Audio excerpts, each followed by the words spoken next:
Good afternoon, Your Excellencies. Good afternoon, ladies and gentlemen, colleagues and friends. Welcome to the Asian Civilization Museum. Welcome to ACM's Conversation, a series of monthly talks. These series would bring leading scholars, cultural practitioners, artisans, and community resource persons in Singapore and from abroad in conversations with ACM curators and educators at the museum. This talk series would not be been possible without the generous sponsorship of Royal Insignia, a premium luxury brand for medals, jewelry, and fine gifts for members of the world's royal families and international ministries. Today, we are honored to have Madame Cándida Fernández de Calderón, Director of the Fomento Cultural Citibanamex, with us. She will share about her work preserving Mexican folk art.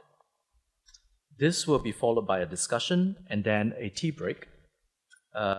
Subsequently, there will also be a sharing and panel discussion by our very own ACM team with Melissa Viswani, the head of the educational department, will be moderating the panel together with Denisonde Simbol, Lidia Riveros, and Tracy Tang to share about their work of what they have done with the Manila Galleon exhibition.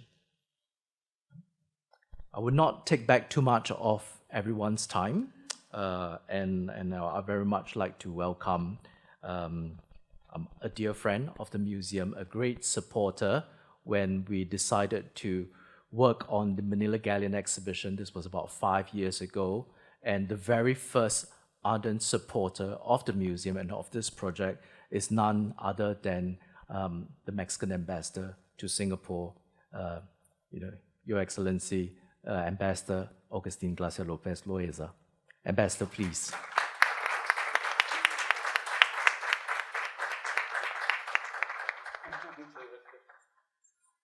Muchas gracias, querido Clement. I'm not only friend of the museum, but friend of yours personally as well. Thank you so much. I am very honored and happy to be here. And I would like, of course, to salute Tracy Tang, Director of the Asian Civilisations Museum. He's not with us, but he has been part of this endeavor, together with Clement On and all his team. Dear friends and colleagues, good afternoon. I also want to say hello to Lidia Riveros, with whom we started this adventure. Of course, my love, Katia Anaya La Fuente, and His Excellency, the Ambassador of Korea here, of Mexico in Korea, but now he's here in Singapore with his lovely wife, Embajador Carlos Peñafiel. Thank you so much for being here. Dear friends, welcome to all of you joining us today at the Crafts and Voices Symposium.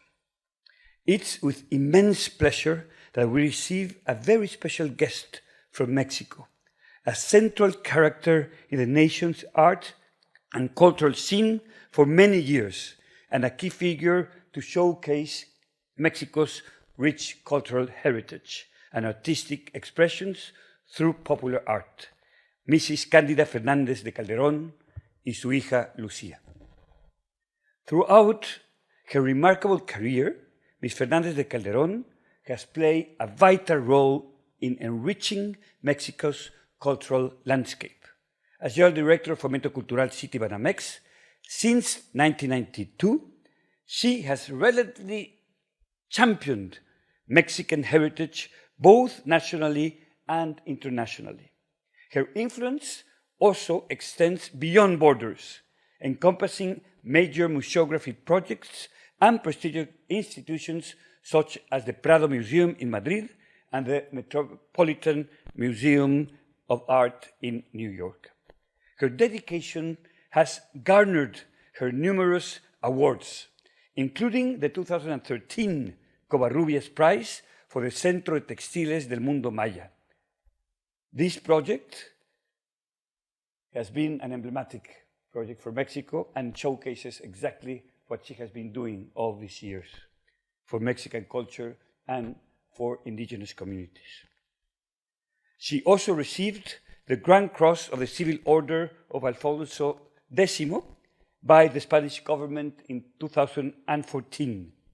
These recognitions are only a few and reflect her firm commitment to preserving and promoting Mexican culture in all its forms. She has curated over 47 exhibitions, overseen the restoration of historic buildings and archaeological sites, and contributed to 40 award-winning publications that promote Mexican artistic traditions. Her influence reaches directly to artisans, ensuring their voices and skills are celebrated and preserved. In early 2023, while discussing preparations for the Manila Galleon's exhibition with our dear curator, Lidia Riveros, here with us, we decided to include the idea of a Tree of Life exhibition. It would be a powerful way to visually showcase the growing links that form over time between Asia and the Americas, between Mexico and the Philippines. The vision was to create a monumental Tree of Life to leave a lasting impression on visitors attending the museum. And when reference is made to Tree of Life exhibitions, well, Lidia told us about this wonderful idea. Of course, Katia said, "Oh, Cándida, you have to reach to Cándida," because she has been promoting the Tree of Life since the beginning. Since we contacted Cándida and presented the idea to her, she embraced the project and has been instrumental to secure and fund the visit to Singapore of expert artisans Pedro and Adrián Ortega to build the monumental Tree of Life. If you have seen it, you will be bewildered already. If not, go and see it in the second floor at the beginning of the exhibition. Additionally, if you look just at the little side, then you will see another magnificent Tree of Life that has been traditionally manufactured in clay by the hands of Oscar Soteno from Metepec. I say that it's a beautiful metepequeño.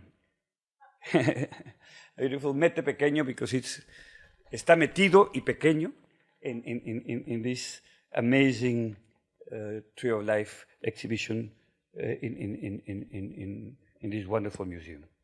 Today, we're honored to have Cándida and Lucia to be with us, sharing her insights and experiences so that we can see her commitment to Mexican heritage transcends borders, reminding us of the power of art to connect cultures and build bridges of understanding. She's also a personal friend of Katia and myself, so we're very, very proud and happy to have them here. So before we start presenting her work through a video, please welcome her with a big round of applause.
For over 50 years, Fomento Cultural Citibanamex has been the leader institution in the private sector with an active research and project development around Mexico's cultural strengths.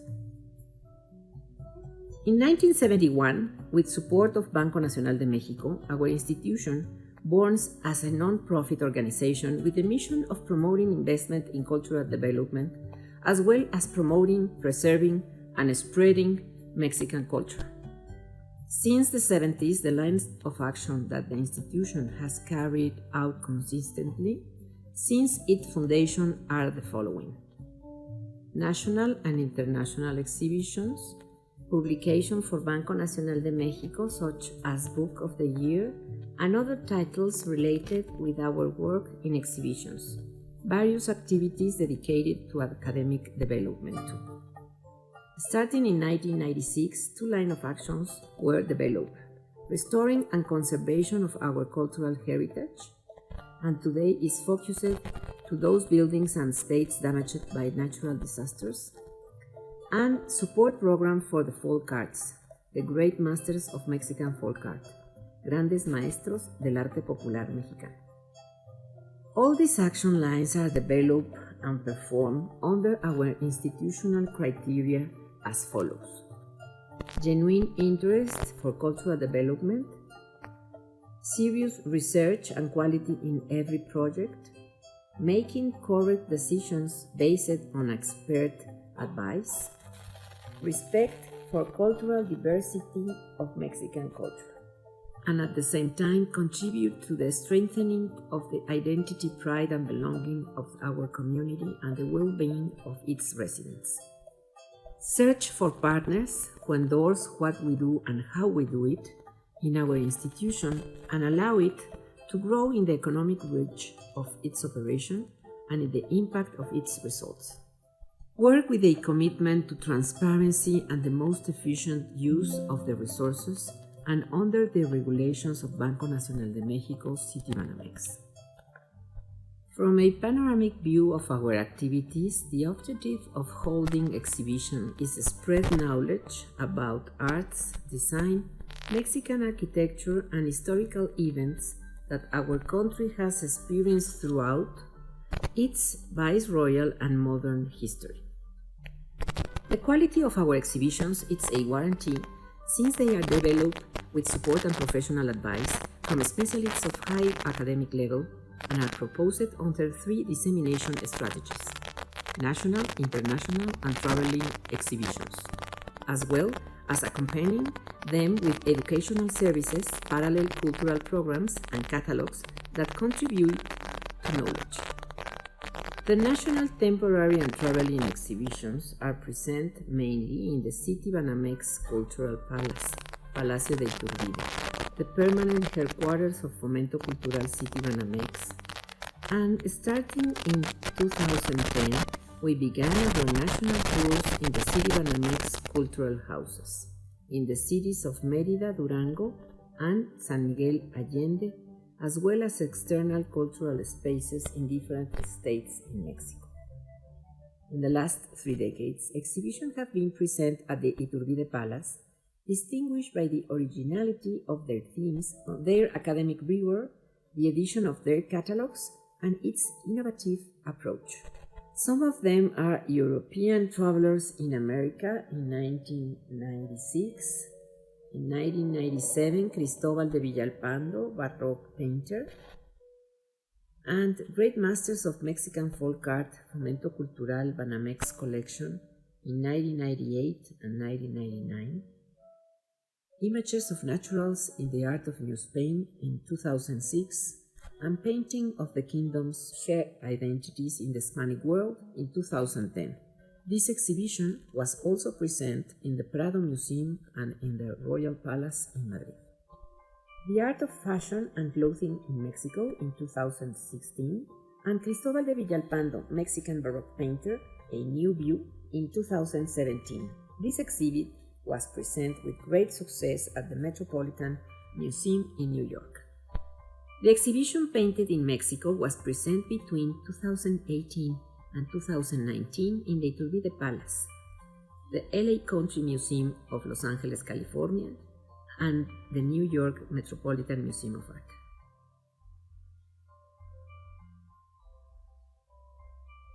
The Great Masters of Mexican Popular Art 20 Years was presented between 2019 and 2020, and the exhibition that accompanied our 50th anniversary celebration were Interactions y Bondage. The number of exhibits that we presented between 1972 and 2024 goes more than 600 ones, with almost 45 million visitors.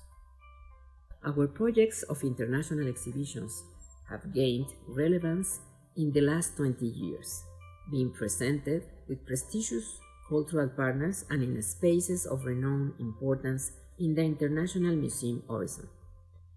Our second line of action is editorial production, which has carried out an important task: contribution to the recovery of Mexico's cultural legacy and the dissemination of its art and history. Our objective has been to create books that have become reference on topics of interest. These publications, which accompany our research programs, as well as the edition of the Book of the Year, commissioned by Citibanamex, have fulfilled this intention. 240 edited books in our publishing collection. Our catalog of publications has stood out for the quality of its edition and content. The third line of action covers academic and institutional development. Academic development programs are also carried out with different study and research centers, as well as public and private universities in several states in the country and abroad. In addition, institutional strengthening programs have been developed, such as the Fundacult project, led by Fomento Cultural Citibanamex since 1999, and which unites the cultural foundations of Ibero-American financial field with excellent results of international collaboration. And another relevant line of action has been restoration and preservation of the Mexican architectural archaeological heritage. We have done over 64 restoration and conservation projects between 1999 and 2021. Beyond the recovered restoration and conservation that Banco Nacional de México has carried out of its own historic buildings, Fomento Cultural Citibanamex, with the direct support of the Roberto Hernández Ramírez Foundation, some state governments, and the INA, National Institute of Archaeology and History, has ventured to the restoration of the archaeological and viceroyal heritage, historical pipe organs, documentary and photographic collections, as well as Mayan textiles.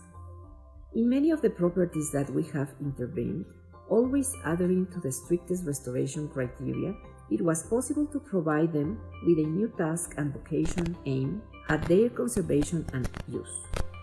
The archaeological sites of Tamtoc, Calakmul, and Cava stand out. The convents of Guadalupe in Zacatecas, Mani, Guayma, and Izamal in Yucatan, plus then other convents of great importance in the land of the Maya, among which Jomun, Ixilá, and Tixcacalcopul stand out among others. As part of these actions, we have carried out with great success comprehensive tourist and community development program in various regions of Yucatan and Michoacán.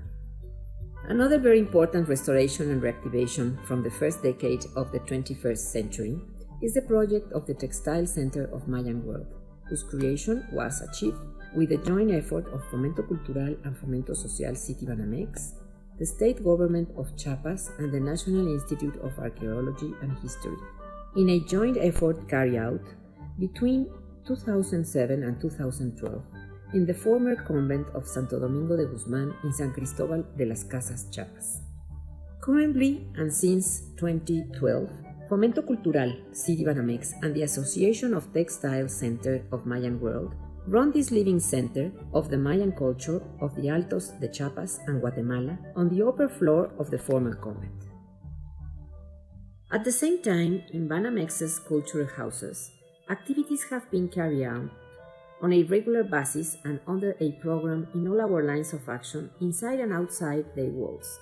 generating a greater positive impact on society. The first of these 3 houses, Casa Montejo, is located in the city of Mérida, Yucatan, and dates back to the 17th century. The house of the Count of Xochitl Valley in Durango is one of the jewels of the civil Baroque architecture in the country. Another splendid house belonging to the bank is the Casa del Mayorazgo de la Canal in the city of San Miguel de Allende in Guanajuato.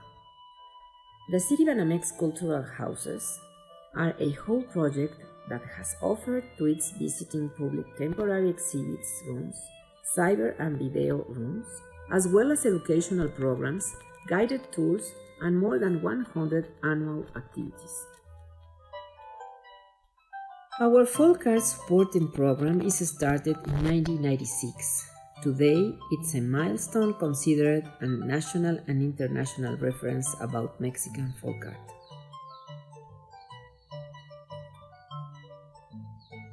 Folk art concerns aesthetic expressions like a natural and spontaneous pieces of the cultural life of the people, embracing the artworks and techniques in which artists express their inspiration.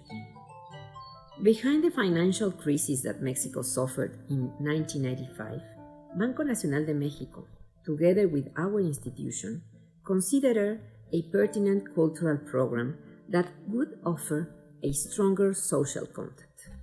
The program started with a set of line of action focused on the craft workshops supporting with coaching, infrastructural pre-improvement, diffusion and appreciation activities, through art exhibits and publications.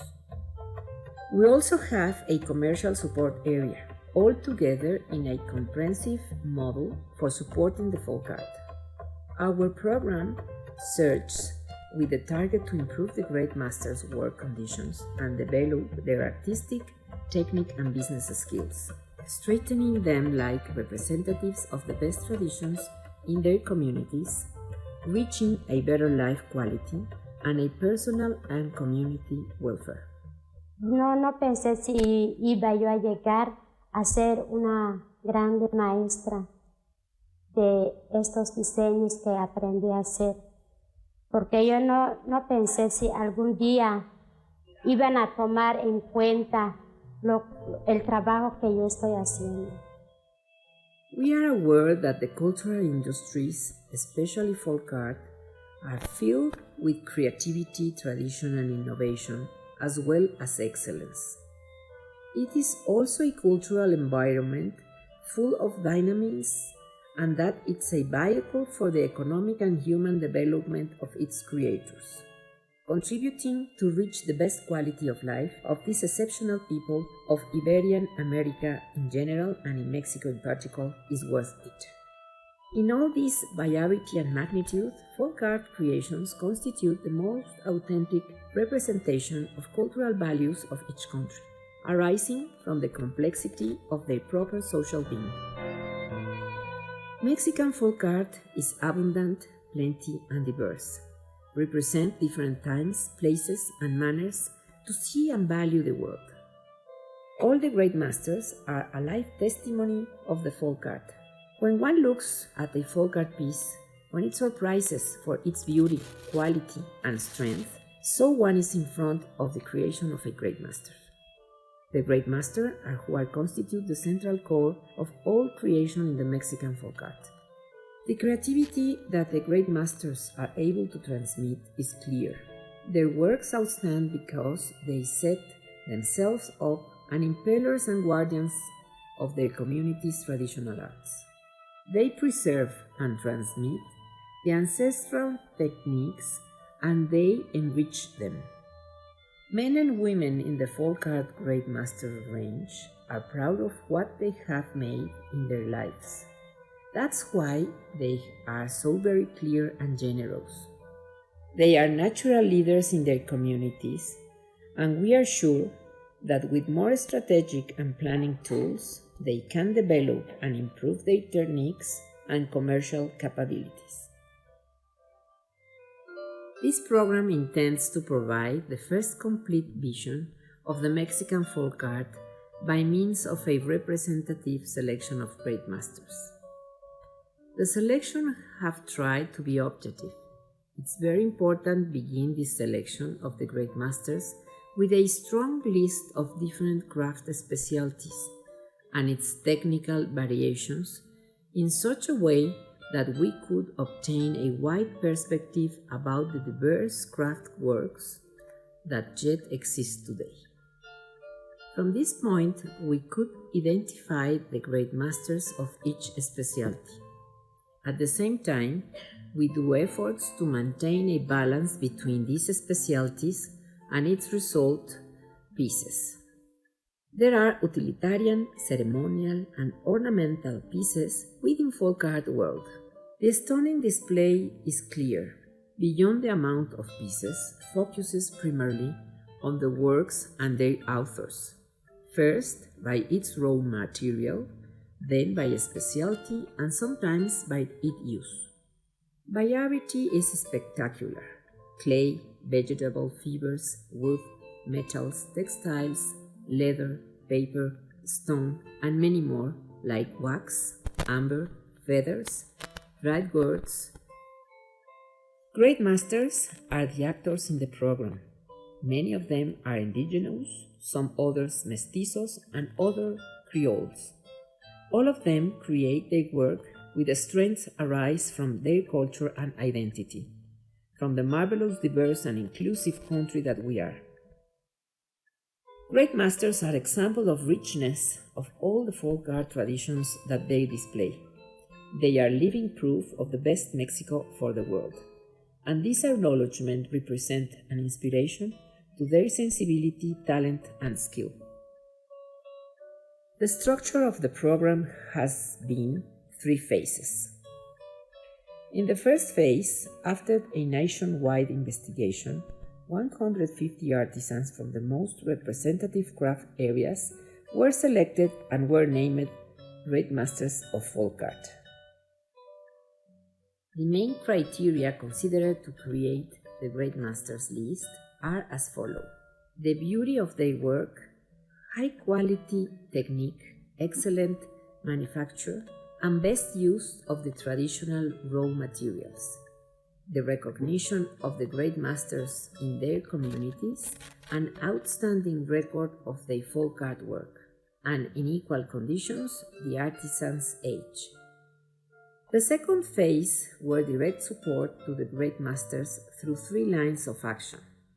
This phase constitutes the stronger group of actions in the program. First line of action is guided to technical support for the workshops and coaching for the masters in technique improvement and sales strategies. The workshop supporting actions have been developed in the following lines of action: infrastructure improvement, like construction of kilns, exhibition rooms, and warehouse. The apprentice training have been a relevant action too. Important too is the creation of samples with new applications for the traditional craft work. Another supporting action is the packing training too. Stands out the training for cost and prices management and taxes support. A través de la capacitación que nos dio Fomento, entonces ya empezamos a ver cuánto ganamos, cuánto perdemos y cuánto debe costar una pieza. Another supporting actions are the rescue of techniques and creative craft works processes endangered to disappear. In this category, between 2006 and 2007 and between 2013 and 15, we developed the project to rescue the ancient Zarape de Saltillo, among many other actions. Sin la ayuda de Fomento Cultural no hubiera sido posible de ver qué hay detrás de lo que es el Zarape de Saltillo, ¿no? ¿Qué es lo que esconde el Zarape de Saltillo? El Zarape de Saltillo, pues es uno de los íconos de México. Al estar hablando, Zarape de Saltillo es hablar de México. Yo lo atrevería a compararlo como tener un Zarape de Saltillo en la mano, es como tener una bandera mexicana. Simultaneously, we worked in the second line of action, about diffusion and dignify of folk art. This with the creation of a great collection that would be the base for the exhibition and publication programs. Today we have an extraordinary collection of Mexican folk art with 7,600 groups of pieces and more than 25,000 units. This collection contains creation of the most prominent Mexican artisans and came from all the regions in the country and represent each one of the artisan branches and all their specialties. All the collection was formed between 1996 and the present. Is updated each year with new pieces from the great masters and other prominent artisans that confirm this important group of creativity and wisdom. Systematic acquisition with a curatorial criteria have permitted display the exhibition Great Masters 20 years since 2019. Beside the Mexican collection, we have the Great Masters of Ibero-American Folk Art collection, with 4,200 groups of pieces and more than 7,000 units. This allows the opportunity to investigate for new exhibitions and publications. All pieces of this collection come between 2008 and 2013. A longer research that I have the privilege to do through 36 trips to 22 countries between the same period of time. Thanks to the variety of all these collections, we were able to develop an itinerant program displaying 125 exhibitions about folk art with different contents. With the Great Masters of Mexico and Iberoamerica, we have displayed exhibition 89 into the country and another 35 in an uninterrupted international itinerance since 1998, with 88 different hosts and more than 25 million visitors. In the editorial field, the book Great Masters of Mexican Folk Art, with 40,000 copies, meant the full name presentation of the Great Masters, and in addition to the publication had a great impact in diffusion both in Mexico and abroad.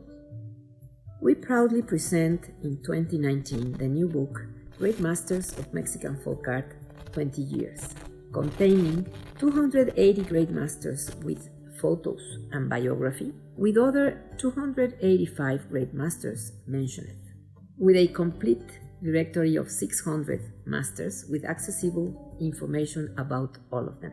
Y todo el mundo dice que lo que han hecho mejor, la mejor ayuda que han recibido ha sido el libro de los grandes maestros.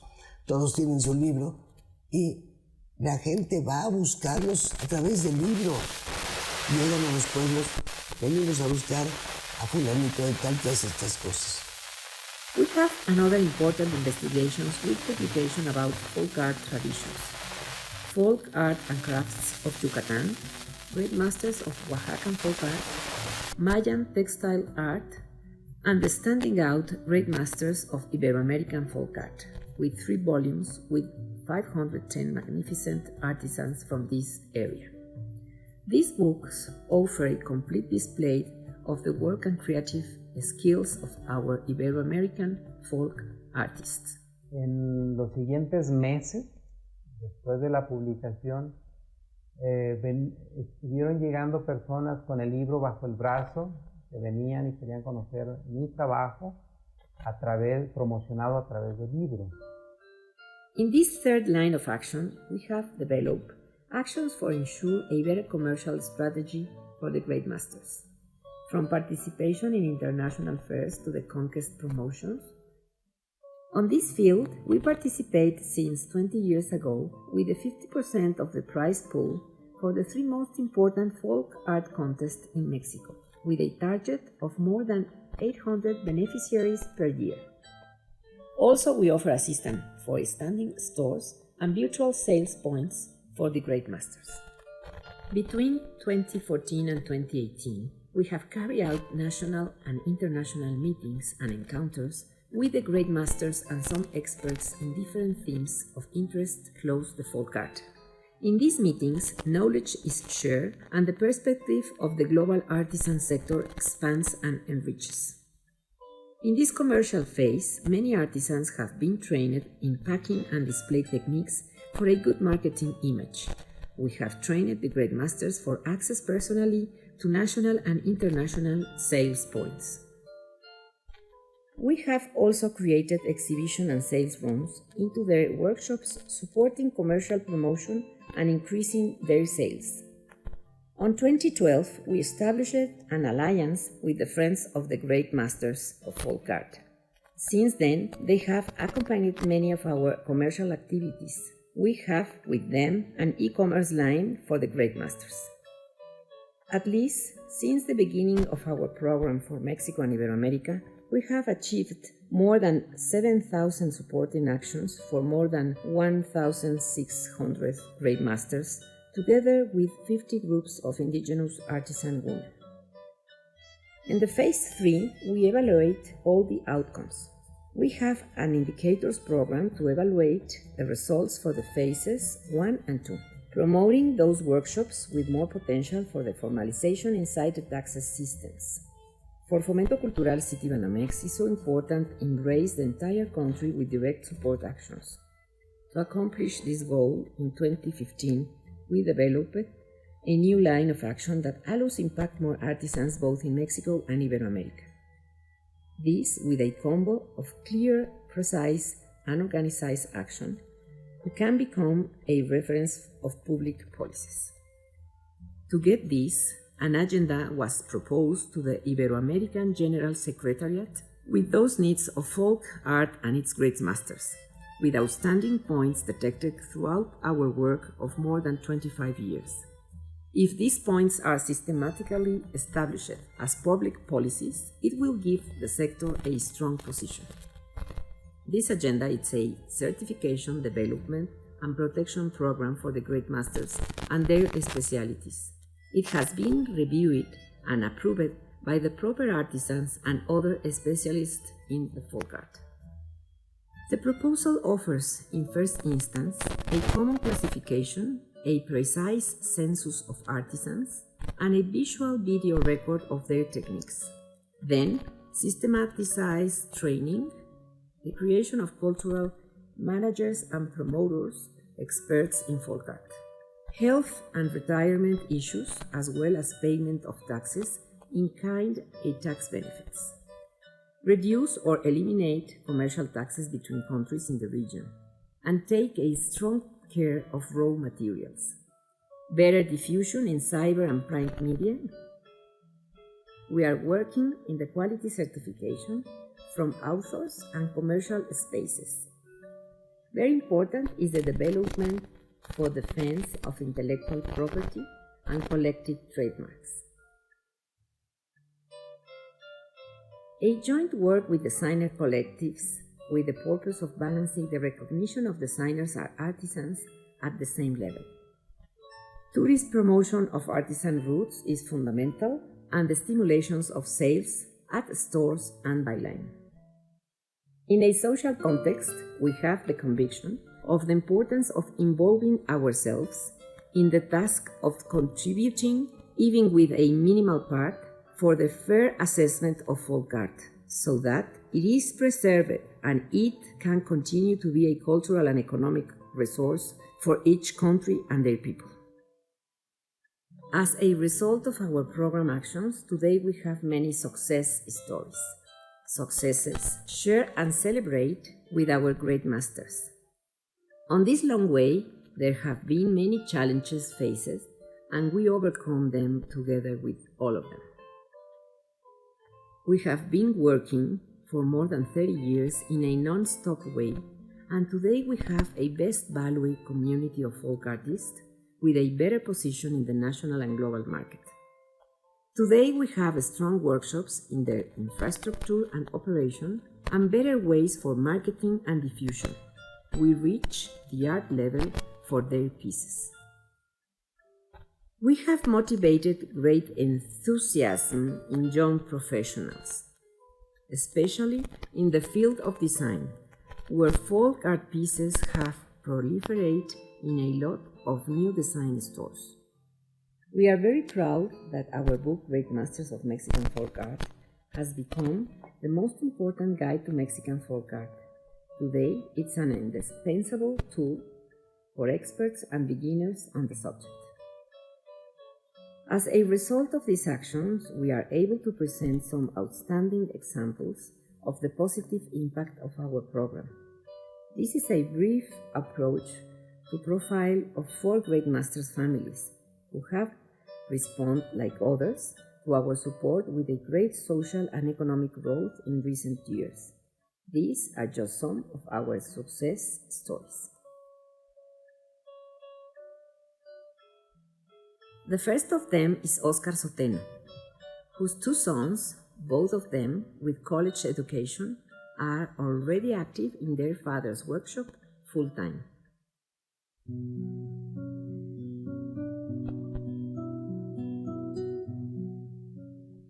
Weighting, criterion, and a well-organized head, a great aesthetic sensitive and technical domain are qualities that distinguish Oscar Soteno. Grandson of a legendary Metepec potter and son of Alfonso, another clay great master, Oscar inherits tradition and legacy, as well as family work feeling. Yo quería seguir esta tradición de mi familia, entonces yo decidí que iba yo a ser artesano y hasta ahora llevo 30 años siendo artesano y la verdad es un trabajo que me ha dado muchas satisfacciones. Hemos ido creciendo poco a poco, recuerdo cuando empecé y ahora pues ya también mi familia pues ha crecido, ahora ya tengo yo 2 hijos, Daniela y Oscar, que también bueno ya están involucrados pues aquí en el taller también. The support given by Fomento Cultural Citibanamex has been important to him and his family. Aquí en Metepec uno de los grandes problemas que teníamos era la forma de embalar nuestras figuras. Entonces pues ese fue un gran apoyo que nos dio Fomento. Nos apoyaron con una máquina de embalaje. Por otra parte, bueno, pues las publicaciones que ha hecho Fomento Cultural Citibanamex han sido de gran ayuda a promocionar el arte popular, pues realmente luego los clientes empezaron a llegar aquí al taller porque veían el libro, porque veían las exposiciones que hace Fomento. También pues hemos tomado cursos que ellos nos han ofrecido, en encuentros también que hemos tenido con otros compañeros artesanos, y pues la verdad siempre Fomento Cultural pues se ha preocupado muchísimo por nosotros, pues para el bien de los artesanos y pues que tengamos una mejor vida y para nuestras familias. These indicator tables show on the left side the support granted by Fomento Cultural Citibanamex to each craft work. There are numbers about support for infrastructure, development of craft work samples, technical training, attendance at folk art fairs, exhibition of their work, and present in our publications, among others. Also appear acquisition of pieces for our collection and for sales with Fomento Cultural. In the middle of the table, we can see the professional development numbers with data on awards obtained for each master, people involved in their workshops, and finally, data about personal investment in their homes and workshops. On the right side of the table, we show family income and opportunity numbers. This is based on official social and economic statistics data of Mexico INEGI. Also appear numbers from the Mexican National Survey about household income and expenses. In these indicators, Oscar Soteno gets a family income 3 times higher than the average for home state and 2 times higher than Mexico City average. We can observe too that Oscar reaches high numbers for the OECD level of personal satisfaction. At the bottom of the film, we see the commercial performance of the artisan by the number of pieces sold per channel in pesos. Here is an exponential increase observed since the presence and support of Fomento Cultural Citibanamex. Through the sales, we can see an exponential increase observed since the presence and support of Fomento Cultural.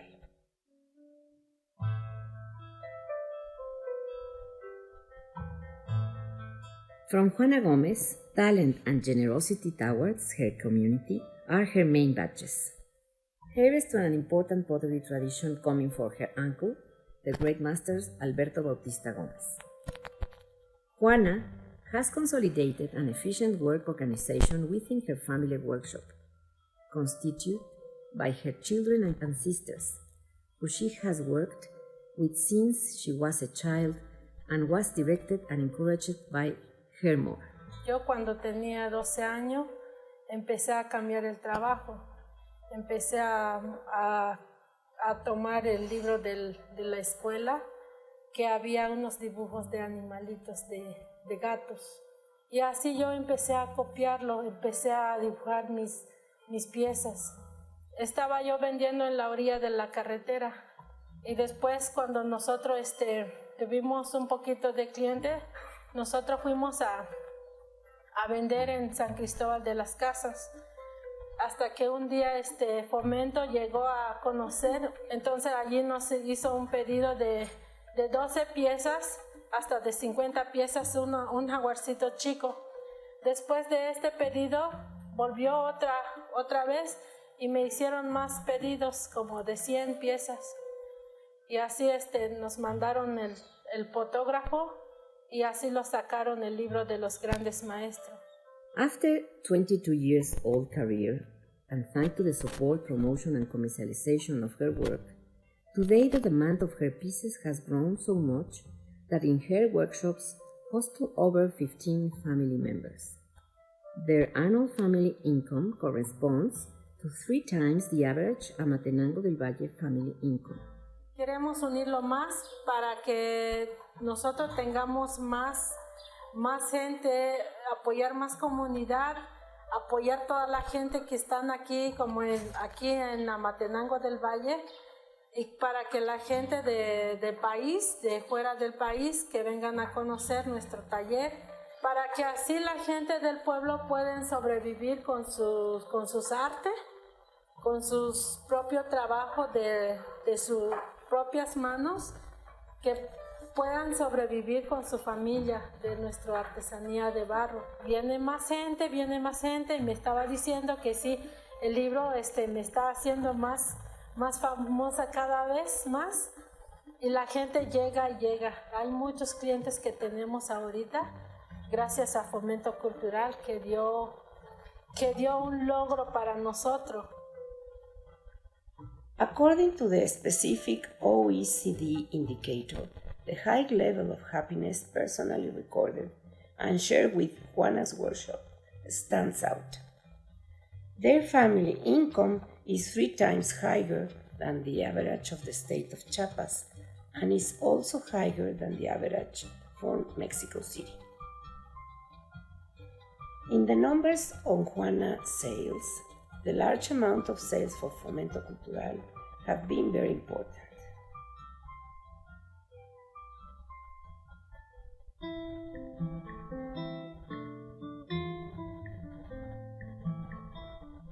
We met him in a sales stand in a weekend craft fair in Izamal, Yucatan. The good taste and the fineness of his pieces stood out. He's a great master who learned well of our training and for workshop organization and with the tenacity of his family work. Managed by his wife Lupita, his workshop runs as a well-oiled machine. Actualmente, pues, lo fuerte de este taller es la familia. Con mis hijos, aquí estoy trabajando con ellos. Ya tengo, este taller tiene un poquito más de 30 años. Hemos ganado muchos premios con la familia. Mi familia es el fuerte actualmente del taller. Son ellos el taller. Aquí cuando llega Fomento Cultural Banamex con nosotros, nos apoya con todo. No teníamos el techo del taller, nos puso el techo del taller. Necesitábamos herramientas, nos proporcionó herramientas, lugar como la pequeña tienda ahorita, tenemos donde exhibir nuestras piezas. His sales grew proportionally to their number of pieces and importance of his sales. From a delicate string of cylindrical beads made from elegant thorns, his works jumps to a necklace that creams until 12 or more stands. His learning capacity towards new models is extraordinary.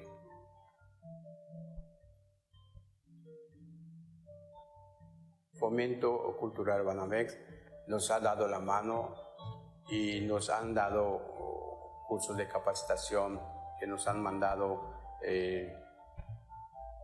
gente que nos capacite en todo lo que es el movimiento de las ventas, como nosotros que tenemos,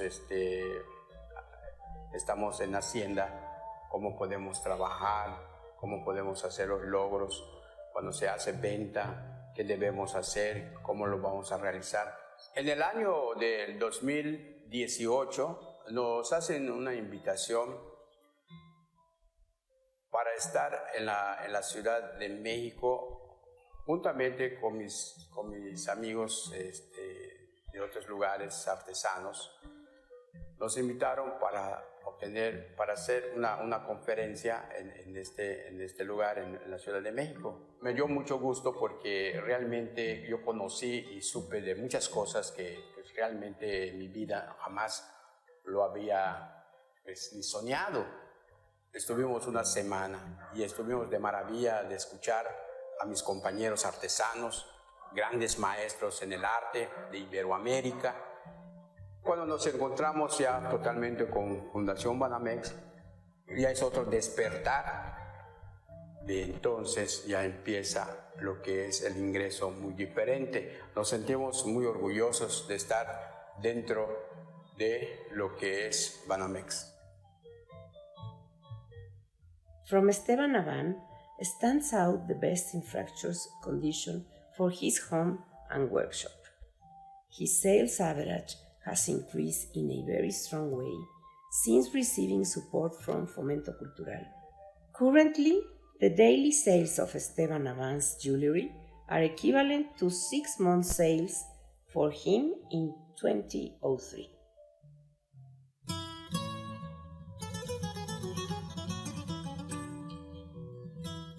Hilario Alejos is grandchild and son from Caravan, Michoacan potters. His talented mother, Elisa Madrigal, around 1950, and already settled in San Jose de Gracia, created the pottery figures pineapple-shaped.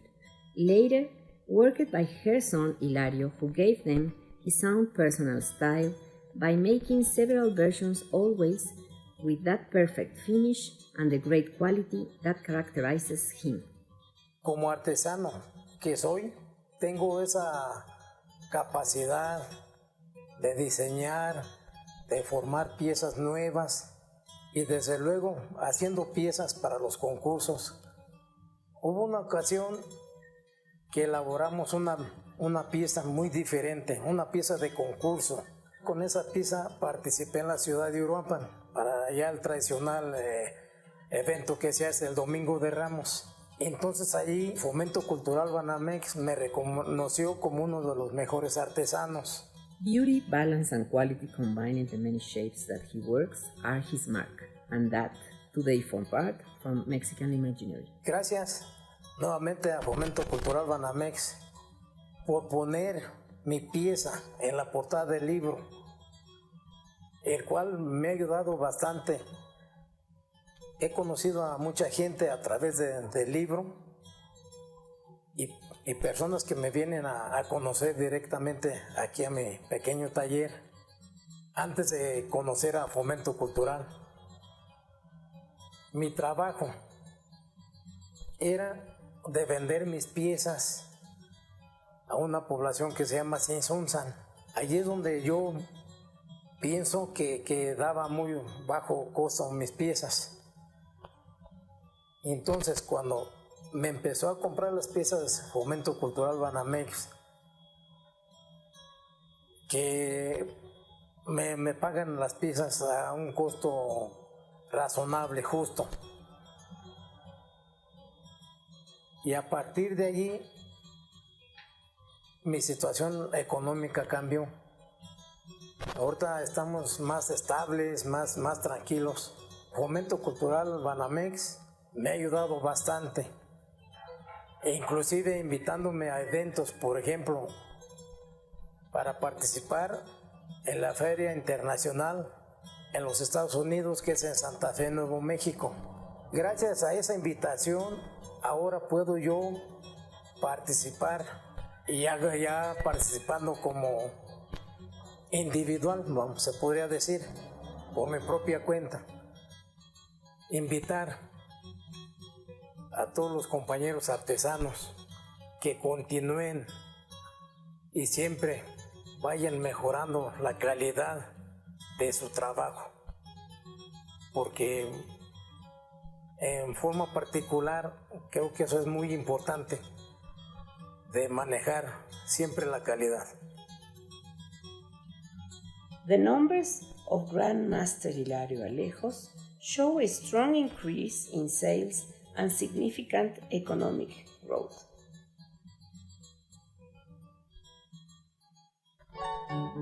As a conclusion, we can say that today, only a small portion of the society is aware of the wisdom and experience of the great masters in the popular artistic creation process. Nevertheless, it's so genuine and evident that it is easy to provoke a positive reaction in people to dignify, spread, and consolidate its values.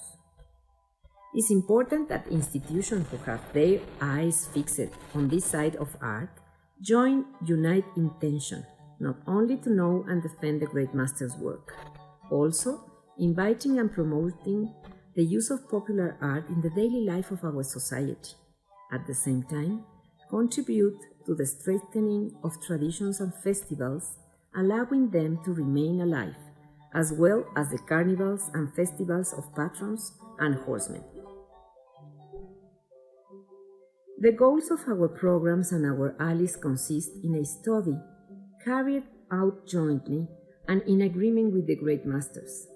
It is a common guide without altering their technique and aesthetics conception, as well as reaffirming the importance of their cultural values, obtaining more and better opportunities for a satisfactory future. Finally, we believe that folk art, if only considered art and its personal side, fortifying the great masters, will permit all of them continue the role of guides that they have represent for other traditional artisans, following them in each of their regions. This program is a tribute for all of them. Para Fomento conocí fue a Veracruz. Fui allá una exposición y allí llevó una camisa, llevó primero lugar. Allí me da 8,000 pesos. En primer lugar, dice que nosotros trabajamos bien bonita. Que me preguntó qué va a hacer ese dinero. Y yo le dije, como no tengo casa, ¿y cuánto vamos a gastar? Bueno, unos 3,000 así. Yo le dije, pues, hasta quiero llorar. Yo nunca. ¿Por qué ese dinero? Por mi trabajo. Me quedó viuda. Y no puede hacer mi casa. Uno de mis hijos chiquitos hace una casita aquí, pero chiquitita. Y ahora con este ya está grande. Pues para mí, muchas gracias. Fomento me apoyó y me da ese dinero. Y no todo gastó. Allí guardamos un poquito. A ver, yo quiero que Diosito me da una joven para otra vez, boda.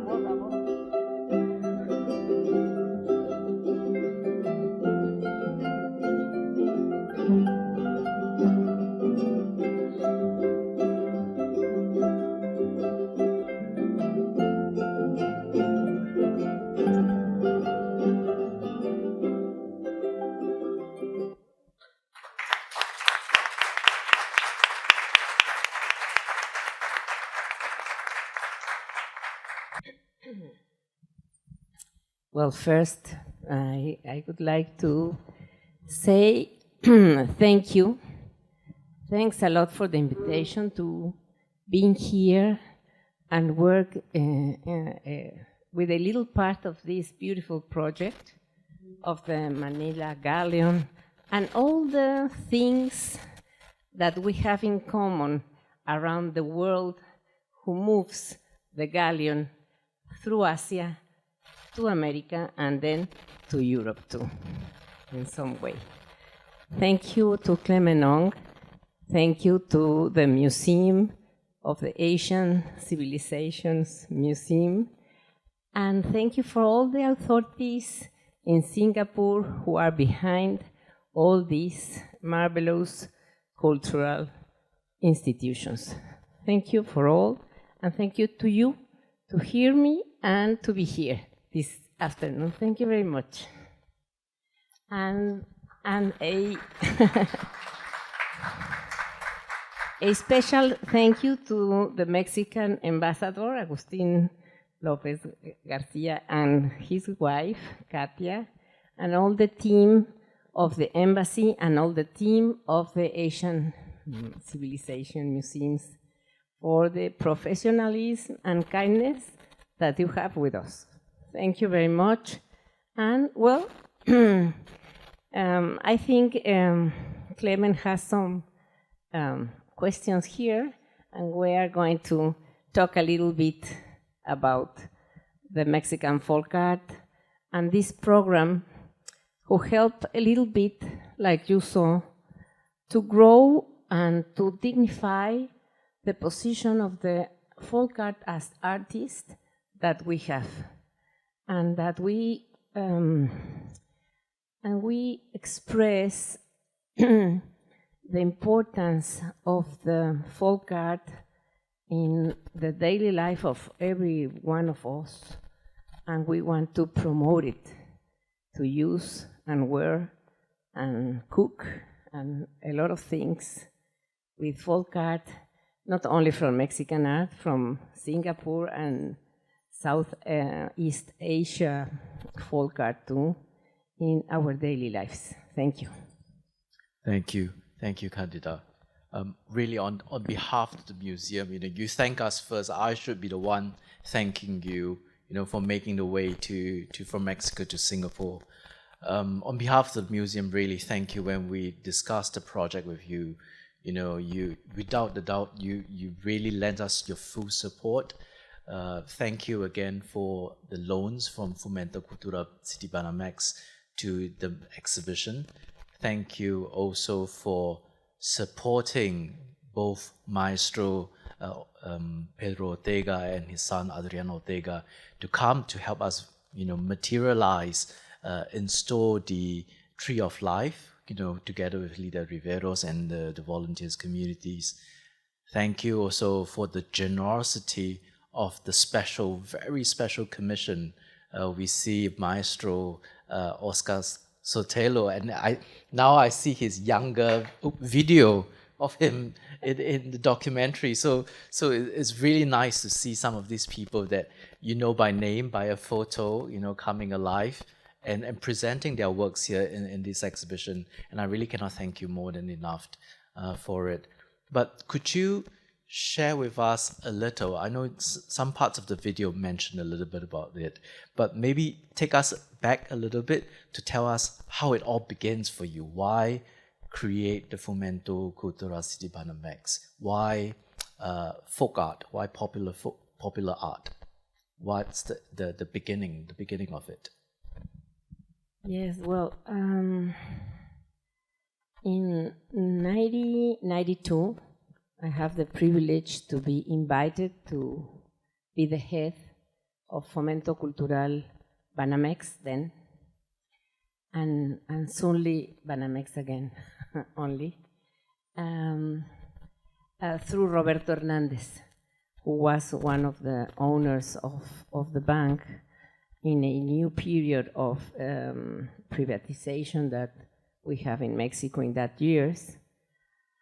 Fomento Cultural, born in 1971, to professionalize and put together all the cultural initiatives of the Banco Nacional de Mexico, who has a very strong roots with the culture, with the architecture, and with the art, because the branch born in a viceroyal palace from the 18th century, and I think in some way it marks a little bit this vocation to the heritage and the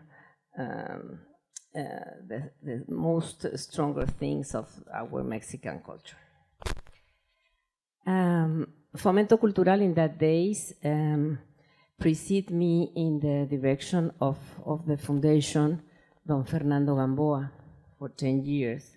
He was a very important museographer and promoter of Mexican culture.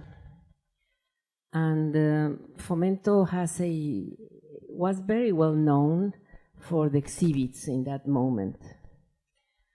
When Roberto Hernandez invited me, I proposed some things about stronger the catalogs and the editorial line of Fomento, who every year makes the Book of the Year the gift of the Banco Nacional de Mexico, but not always the catalogs of the exhibits. And I think it's important to do.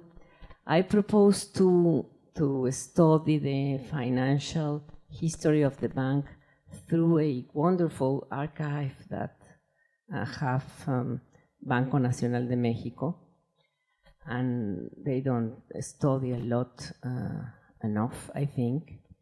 And then I want to have a very strong board of specialists to orient us and to certificate in some way the things that we propose and we development, the kind of themes that we need to present and these things. Well, in these 3 years between 92 and 95, we work good exhibits. We have a strong program of exhibits, and we put the line in research in viceroyal painting,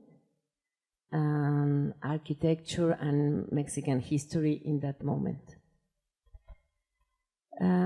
We have a very important economic crisis between 94 and 95. We have some important not good events in our history inside the bank. One of the owners was kidnapped. Well, the 94 and the 95 are not very good years in Mexico.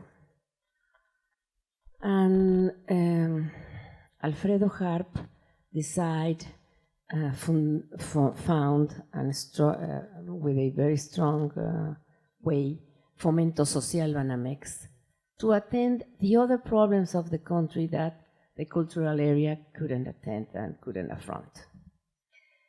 In that moment, we feel, and I feel particularly, that our cultural foundation needs a project with social impact, because sometimes the culture always is important and is the base of many things, but sometimes the people doesn't perceive the urgency through the culture, and yes, through the social things.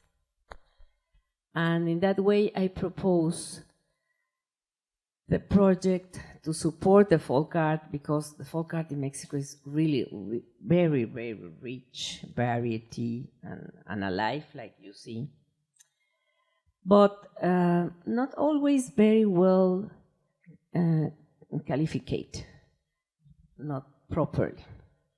And I would like to present the folk art through the great masters. Why great masters? Because they mark the way, and they know very well the traditions of the community and could express them through his hands and at the end through his soul in the pieces. And in some way it's the example who another artisans follow. I think I know very well in that moment I knew 5 or 6 very good great masters or very good artisans who works alone without a very strong workshop.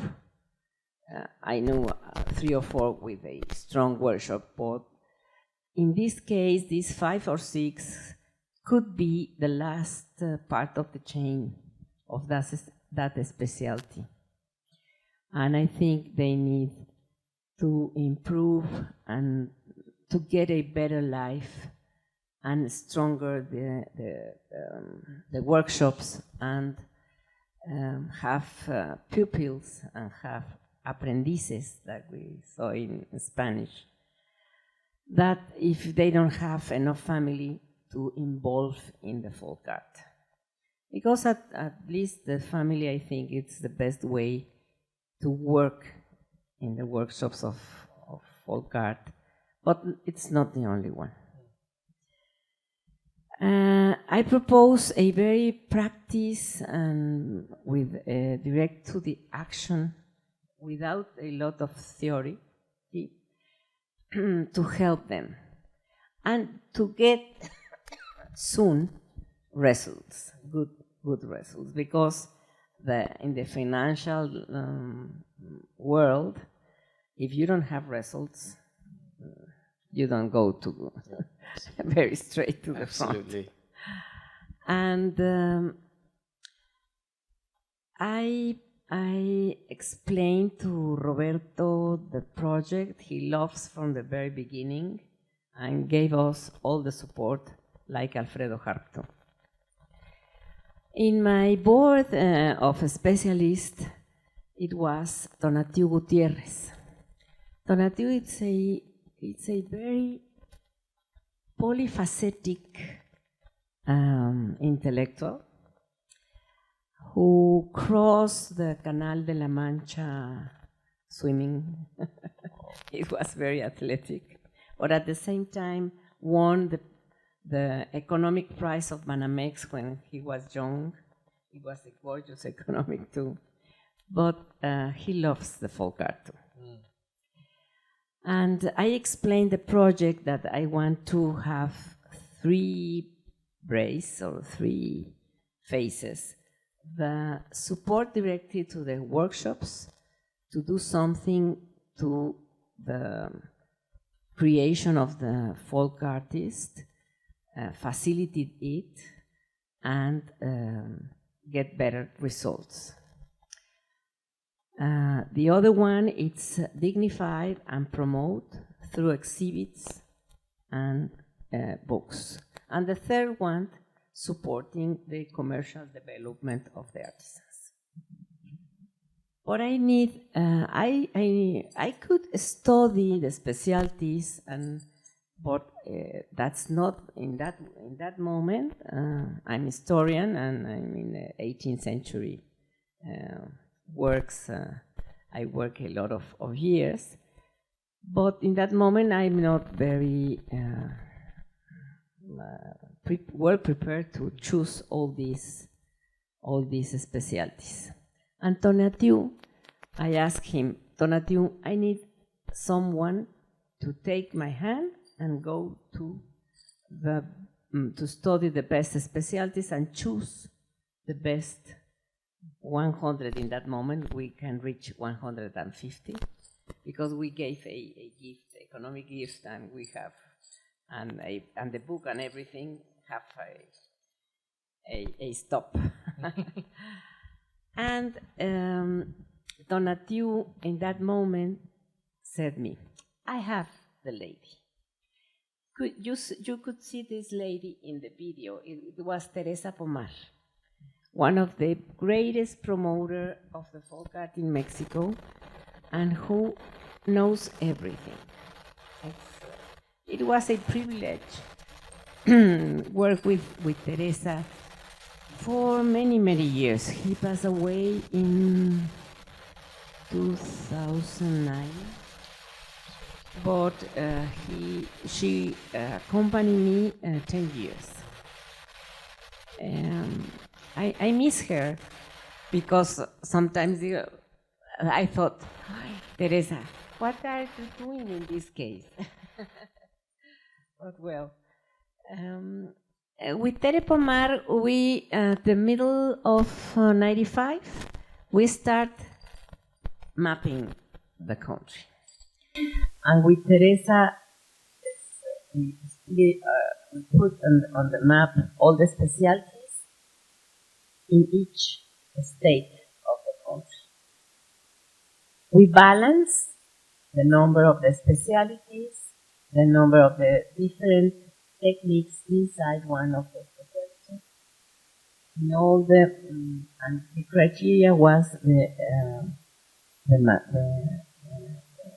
materials of the pieces. That's the first orientation.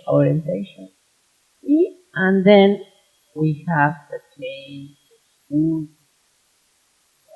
metals, fibers, textiles. And in that way, we balance to have more or less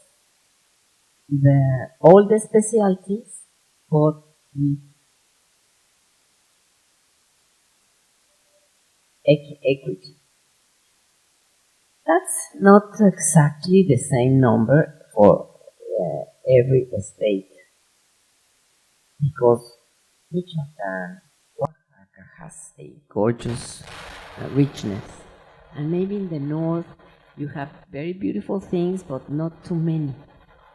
We have all the states and all the specialties, and Teresa knows the name of almost all of them. But we start to travel and to visit most of them. Maybe from the 150, we visit around 120. We have 1 year more or less than that, to start the program just in July of 96. And we need to have the list ready to give the economic price and to start the workshops later.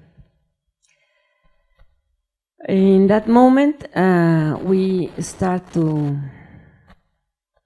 visit all the artisans, to discuss if one or maybe you can find 5 or 6 very good ones in every specialty, in every community, and you need to choose. We did it, and we start the program in July of 96. Since that period, we start the workshops in 97, and from 97 to today, we usually do around 35 support workshops per year in different kind of things.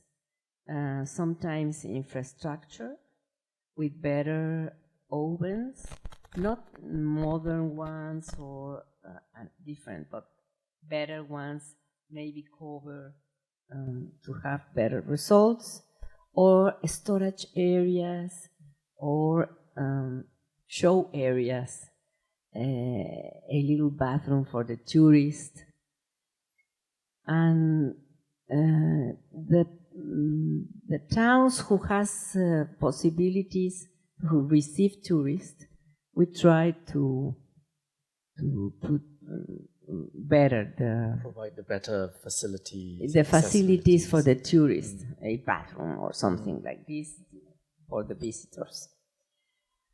And we maybe put some machine, a little motor in a molino. I don't know the name of molino. Mill, yeah. The mill, an electric mill, because enough the lady To turn, yeah. takes a lot of time to take the aceite de chia, by an example. No? Just sometimes it really very little helps. But with the great masters, they potential all these little supports. And people like Esteban Avan, who has a really small house, now he has a big house. Well, I put a ceiling, yes, but the other part of the house, he construct the house. And he put a lot of attention in all the education of the children and a lot of things that this economic development that they have permit him to do this in his still very small economic scale. And at the same time, we start to buy the collection. The collection plus to study and plus to help them to have good pieces to show or to print in a book. It's going to give us the facility of itinerary exhibits in long way, because it belongs to us and we don't have any other compromise. And it helps a lot. And all the years we still buying things, and in other way that we are helping all the years through the prizes and the awards, plus the prize and the recognition that the award gave to the artisans. For us is really very important, because permit us to be in the business. We can pulse which state is working better with the government institutions for folk art. Where are the workshops are a little bit needs more help. Yes, they are a little bit sleepy, and you need to awake them to find some new models, to review the history of the pieces of the community, and get better samples for work in the workshops. And the awards permits to know all the young people who are working well, and that's very important. It is very important. Yes. And you answered, some of my questions that I kind of prepared already without the need to ask. I was going to ask you to talk about the criteria of selection, the sustainability, but you kind of covered that already. So you I don't even need to be in the first place. But since in the interest of time, I would like to turn it to the audience. Maybe if you have any questions, we can take a few. Before we move on to the next segment, will there be any questions anyone would like to ask? Lidia, always the first. Hi, Candida. So I would like to ask, how do you manage the sentiments of other artisans? Because I'm sure, as you say, you find 5 of them and you need to choose one. I mean, and they're going to still live in the same community. I mean, how is the problematic there? Well, for instance, I visit them with Teresa Pomar. And Teresa Pomar is an authority in all the little villages of Mexico.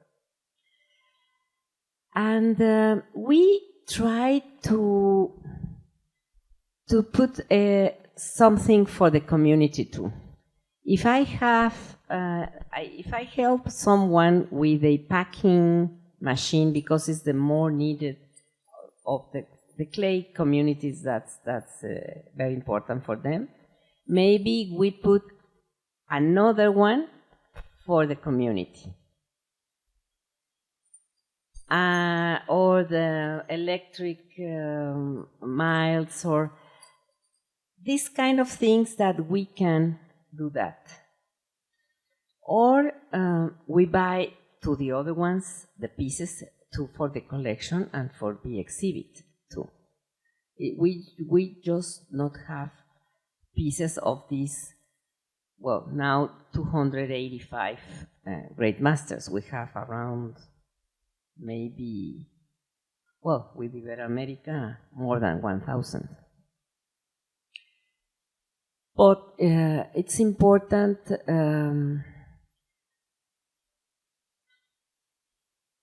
yes, we don't have a lot of problems, and our great masters, I think they don't have problems too. The level or the league of the great masters, usually you met with people, like I told in the video, who are really very proud of their lives and be very proud of doing the folk art that they do. And it helps a lot because they are always happy people to start, but with very clear minds and very generous. Maybe from all these 282 great masters, only I remember one passed away, and he was a nightmare, and another one living now, it's another problem. But if you think that I have 600 very well-known great masters in Mexico, it's nothing. All of them are punctuals, make the job, very professional and very with a compromise with his culture and his traditions.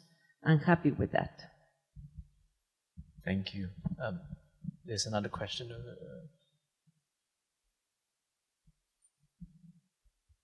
Hello, my name is Ariane. I am a docent in this museum. I would like to know, what is your background, personal background, and how come did they choose you? Because you were an important client of the bank, or because I don't know. No, I'm just curious. I study history in the Universidad Iberoamericana, the Jesuit University of Mexico City. And I have, in the master, I have the privilege to have extraordinary teachers, like Edmundo O'Gorman, one of the best historians of the 20th century in Mexico, and I have the privilege to work with him for 17 years in the seminar of Historiografía. And I work with Elias Trabulce too in Historia de la Ciencia, science history in Mexico too, in the 18th century, and with Eduardo Blanquel, the parties in Mexico, the politic parties in Mexico. And well, this is an example of the great teachers that I could have. And I try to involve the historian community and the historian of art community in all our projects. And for many years too, I been volunteer of my university, for my university in the in a financial and fund campaign to reconstruct the university who fall down for a earthquake.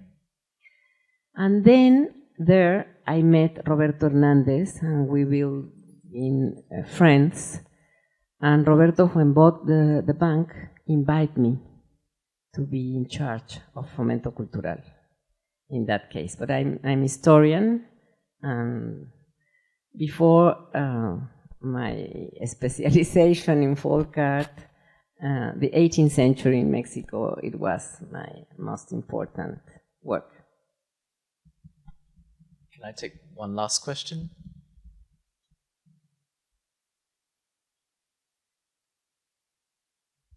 Hi, thank you so much for sharing.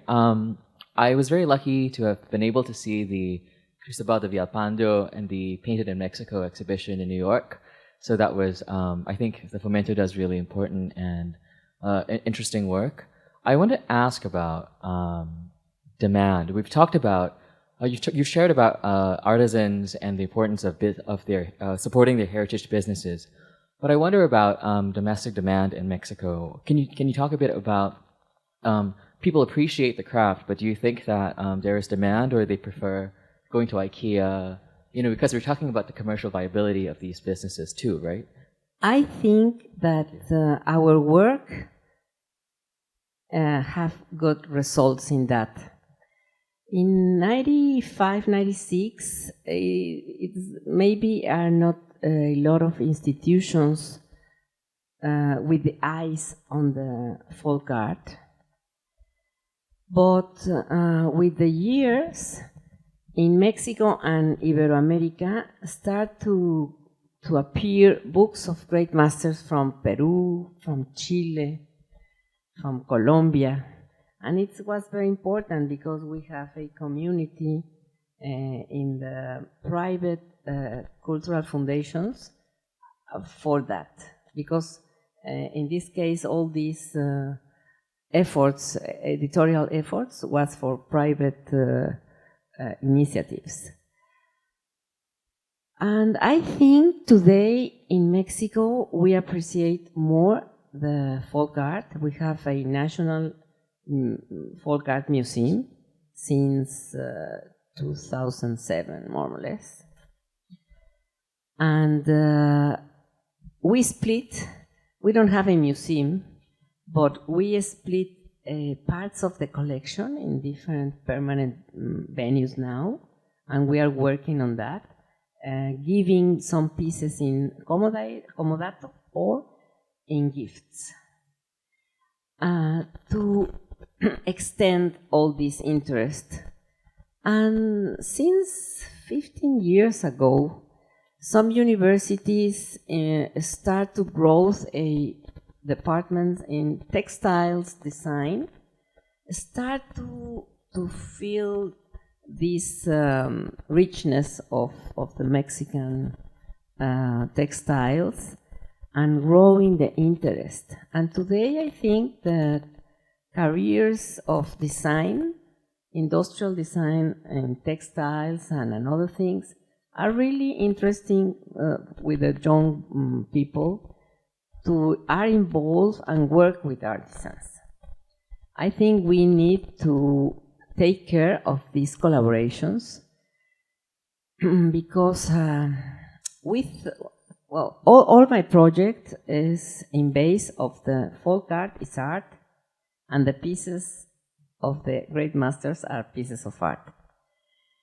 And in that way they are unique. And the design pieces born like to be repeated. If you can make a deal or a marriage between designers and popular artists, it's sometimes you take care because by born they are different. But I think they can work well and improve and make stronger both disciplines or both specialties. I think in this moment in Mexico the folk art is in a line up, not down. Thank you. Well, thank you, Candida, again, for the wonderful, rich presentation and conversations. I know we really could spend another 2-3 hours just talking, learning from you, and I think we already learned quite a lot. And we hope to have more collaborations with you, with Fomento Cultural Citibanamex as well in the near future.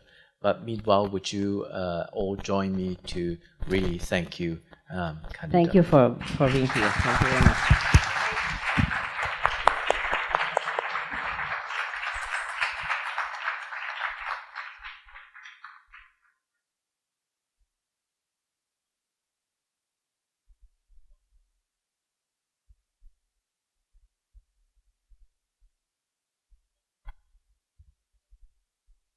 Thank you once again, Candida.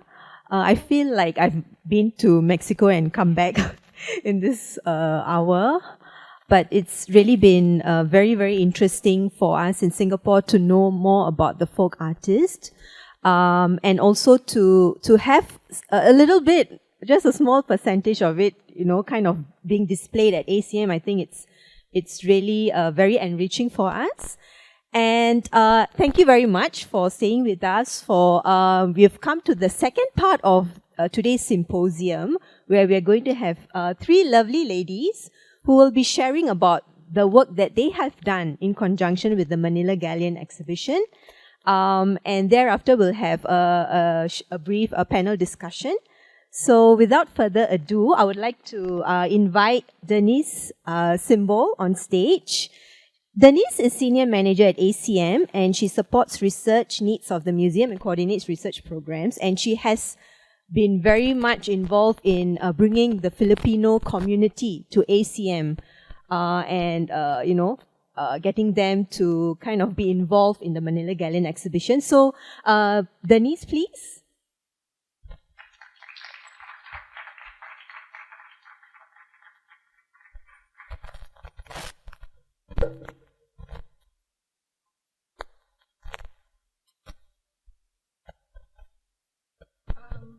Hi, good afternoon, everyone.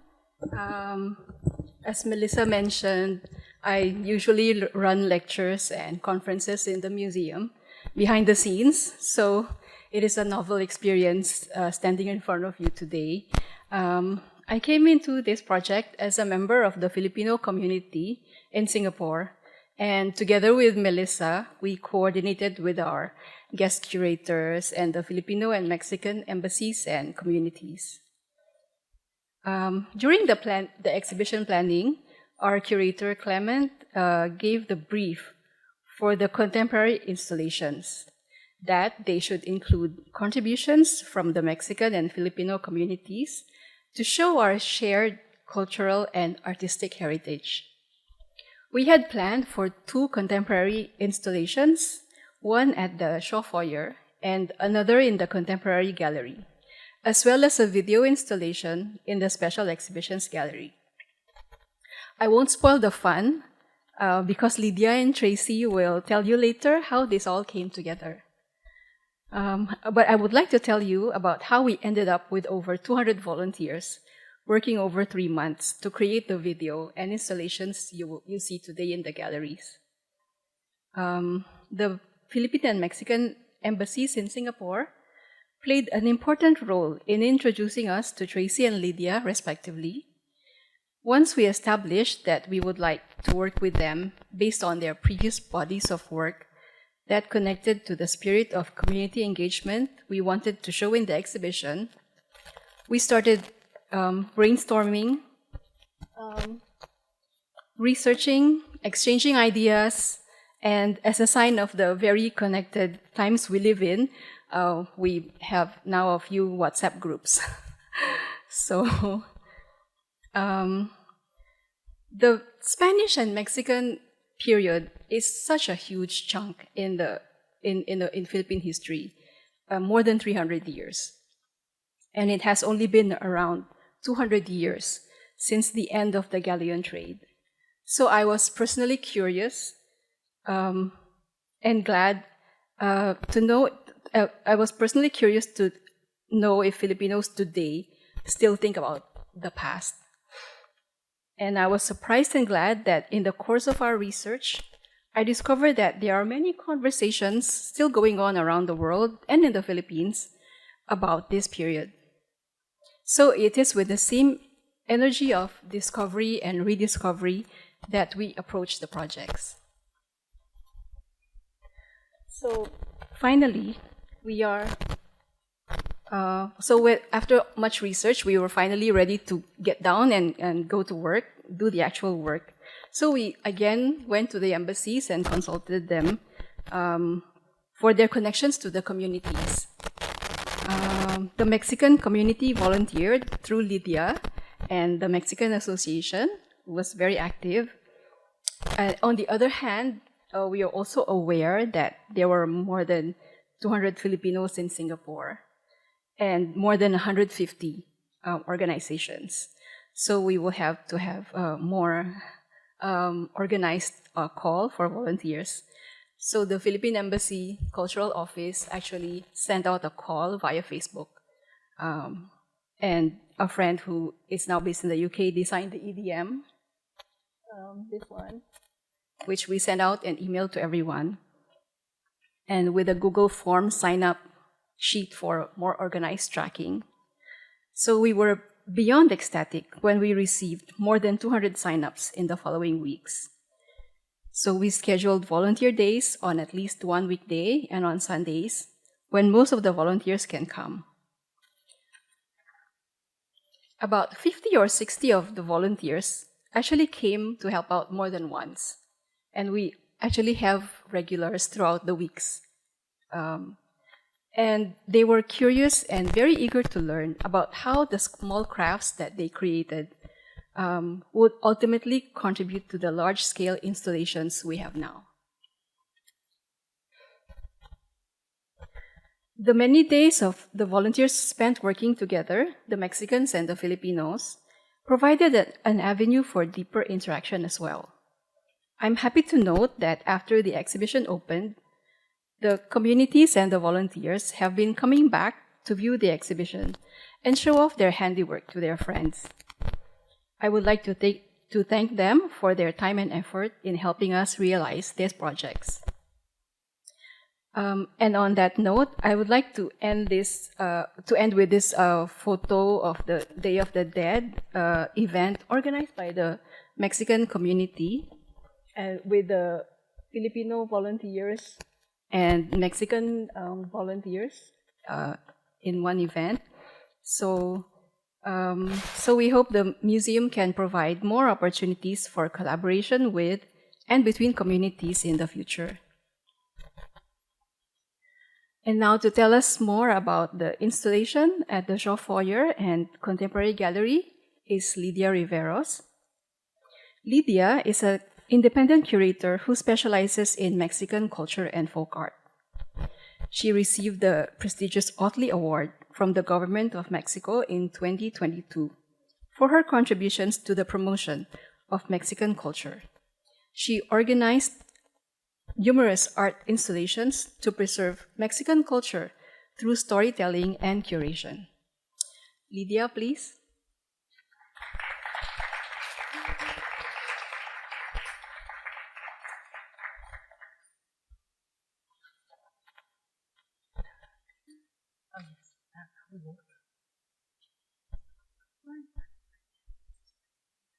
Okay, thank you. Thank you, good afternoon, and thank you for staying behind. I'm going to try to be quick in this presentation. And also, I would like to say sorry if you don't understand some of my very strong Mexican accent. But I think most of my presentation, there are some pictures, so you will get the idea of what I am talking about.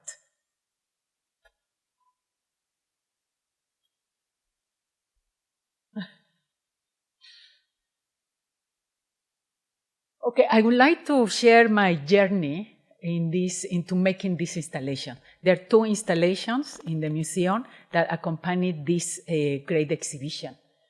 And mainly would like to make the sense of what it involves to make the installations.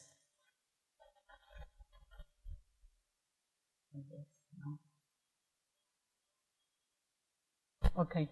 This is the timeline. It took 1 year to prepare the exhibition.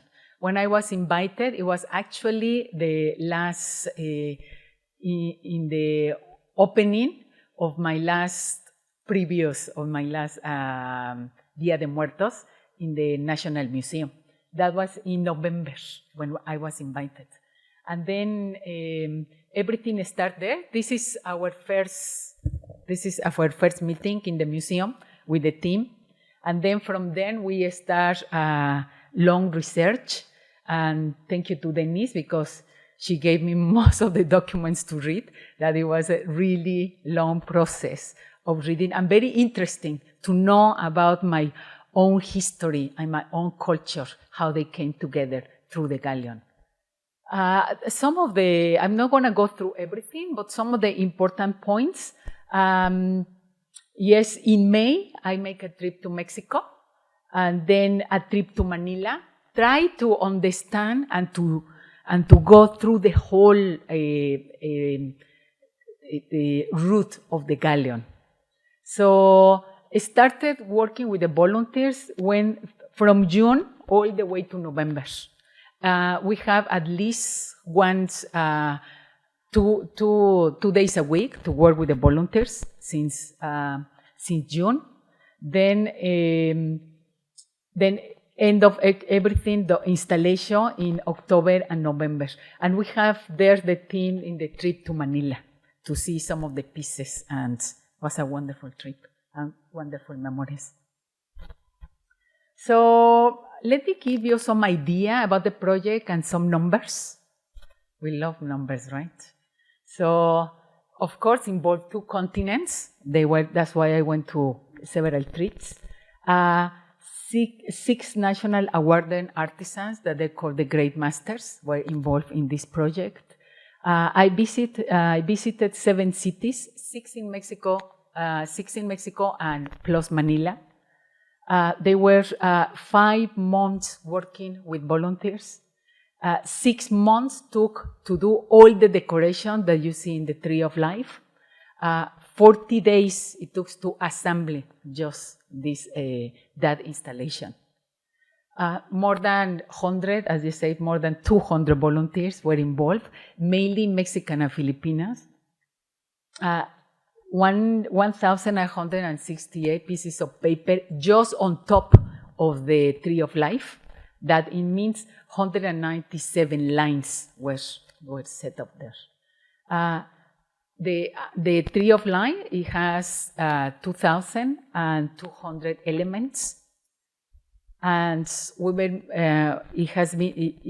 they were made more than 20,000 flowers by the volunteers, and some of them come from Mexico as well. So this is the 6 masters that were involved in the project. Oscar Soteno, yes, you can see the Tree of Life. It's not small, actually it's 1 meter high. It looks small, but of course he's into this 5.5 meters Tree of Life, but actually it's 1 meter, it's one big tree made of clay. Then Maestro Oley and also Marco Miranda, they did the 2 feather works. The feather works, actually, I commissioned the feather work in February, and I collected in May. So it took some time. And if you go very close to the tree and see Our Lady of Guadalupe, you will see that all the work is made of feathers.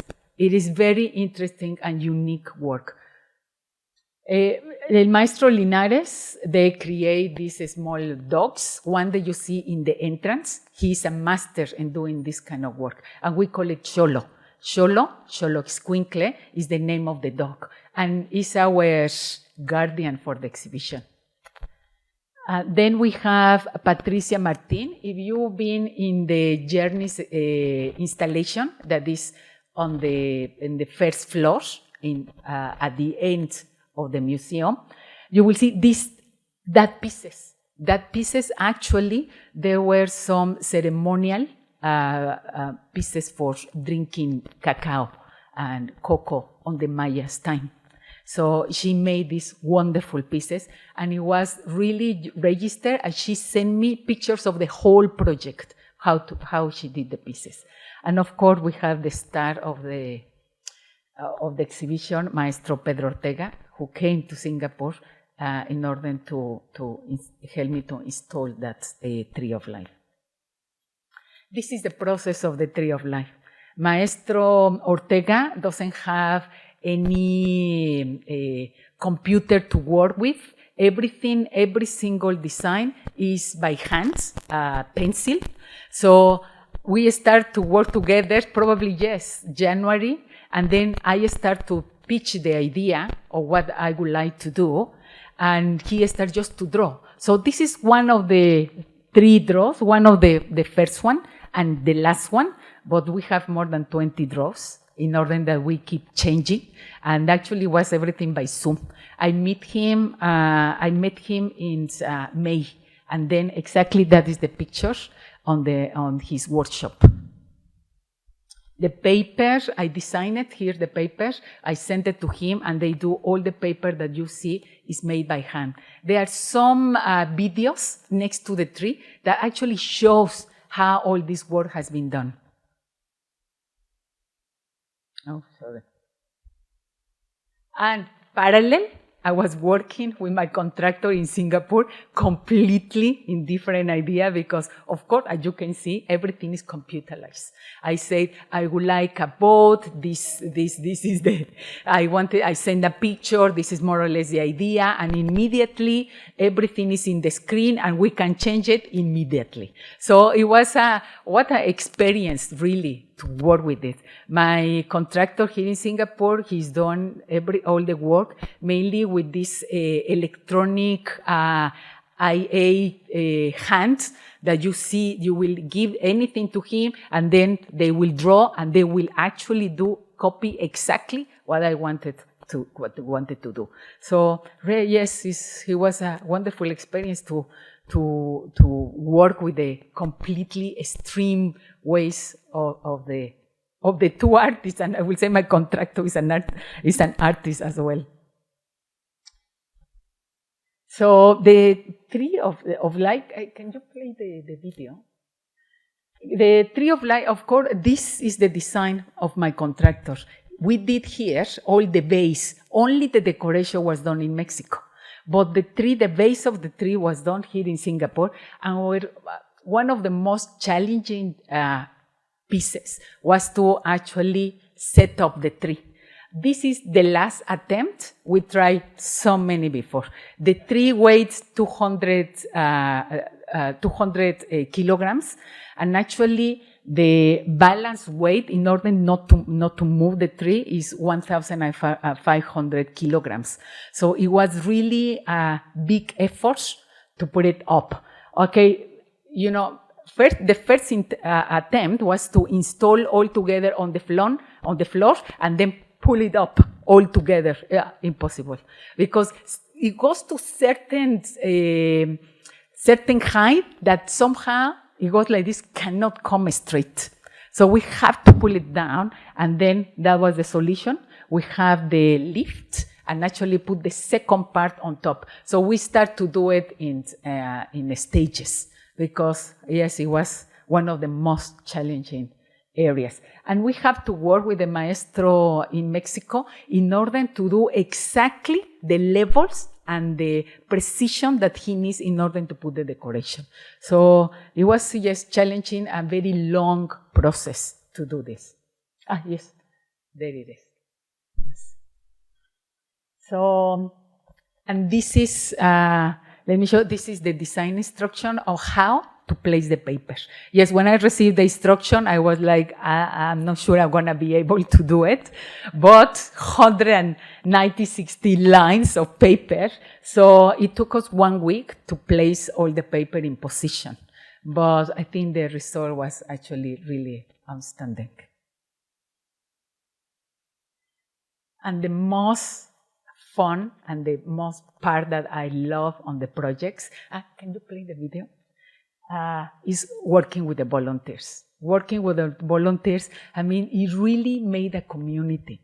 You will see coming some of the Sundays and people singing, especially the Filipinos. They love to sing. They love to dance. And they sing really well. So in the workshops, they were singing. They were having, coffee. They bring things to eat, share with everybody. It was wonderful. Really, every Sunday was something that I will keep in my heart. It was such an honor to work with all these people. And of course, you will see he's making one of the flowers that is in the installation downstairs. That is the map made of flowers. And this is the way you do the flowers. In that map, well, we have more than 20,000. So it was a long work. It's not easy to do it, but they were always so happy just to make one flower. And you will see that. It's just making it, and yes, there you go. There you go. Yes, it was actually such a sense of achievement to do one flower, and they will never imagine it will look like this, that now it is part of a wonderful installation. We have this initiative also with the people that comes to the museum, making paper boats, and we have such a great response. I think we made more like 500 boats, and it was really lovely. We enjoyed also this. This initiative started in August, and it took the whole month of August. Of course, the set of problems, here is the maestro, now in Singapore. He's setting the decoration. They have volunteers to help him finishing all the pieces. No, not everything was assembled in Mexico. Yes, we brought so many pieces from Mexico. I think, I don't know, more than 200 kilograms of and so many boxes. But he has to assemble it here, and then is some volunteers working with him. And at the same time, it was such a point at the end, the last week of the setup, that I had to work at the same time in the two installations. So I had to go up and down to see the two installations that actually move on. And this is the end result. We have here the installation that you see in the foyer. And this is, if you haven't seen the journeys, this is in the CG, in the Contemporary Gallery. And you will see this is the map of flowers. So if you haven't seen it, please go and see it. And please allow me to thank the people involved. I mean, of course, the volunteer is the number one that make all this possible. But I have also a close team that helped me really much, especially thank you to the team of the museum. It's just, I feel part of it. I don't feel like I just been invited. Now at this, I feel part of the team. It was so, I don't know, he embraced me and helped me so much in every single detail. Thank you very much. Thank you. And, well, we have, of course, the team of the embassy. Embassy is all the support, always. Thank you, Ambassador. And Katia Anaya. I will say, no as the wife of the ambassador, was a good friend and mentor that really helped me to decide. I need to confess that the Tree of Life, when I was doing the project and present the project, I'm thinking what I'm going to do when I saw this huge space. And especially after Kenny told me in the first walkthrough, and I say, I went inside the foyer and I was like, wow, because it was really this, it was a designer that was at the time. And he told me, Lidia, I want that expression, that wow, in the next exhibition, because this space is going to be yours. And I was like, oh my God, please. Everybody come say wow here. So I have two options to offer for that space. One was the Tree of Life. And definitely my first meeting was with Katia. And Katia helped me to decide which one, which of the two I should present to to the museum, and thank you, Kat. I think it was the right decision. Of course, Candida, because without the maestro being here, I don't know how I will manage to do all the decoration on my own. Yes, as you can see, the instructions are not very forward to do also. Thank you, Candida. And of course, I have my very close team, that is Adriana and Gabi, that help me to organize all the volunteers. Every Sunday, so many volunteers, and then with the help of them, this really wouldn't be possible. And of course, my husband, everybody that knows him, he knows he's very hands-on. And if you don't believe me, you can go 4:30. He is part of the folkloric ballet of Mexico, and he will be dancing there. Then you will see it. So that's it. Thank you very much.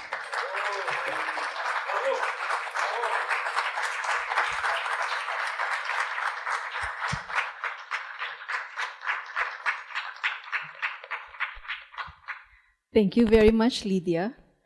Finally, let us hear from Tracy, who produced the very informative and fun video you will see at the entrance of the Manila Galleon exhibition.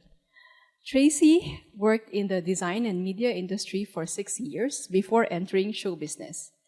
Her interest in creative and design thinking has allowed her to work in a broad spectrum of fields, including film, animation, fashion, interior design, magazines, styling, and UI/UX design.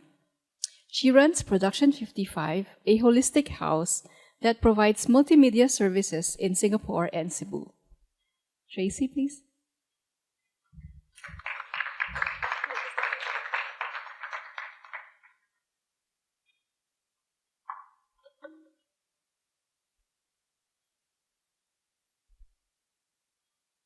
Hi, good afternoon, everyone. It's an honor to be here and to be a part of the exhibition. Honestly, it's always been a dream of mine to work with a museum and doing something that represents my heritage. I'm half Filipino, half Singaporean. So I found it really nice that I could represent my Filipino side as well in this. So for context, actually, I lived and worked in Cebu for 6 years in the film industry. And that's actually where I got an interest in my culture, because previous to that, I was always in Singapore and I didn't really get in touch with my roots until I moved to Cebu.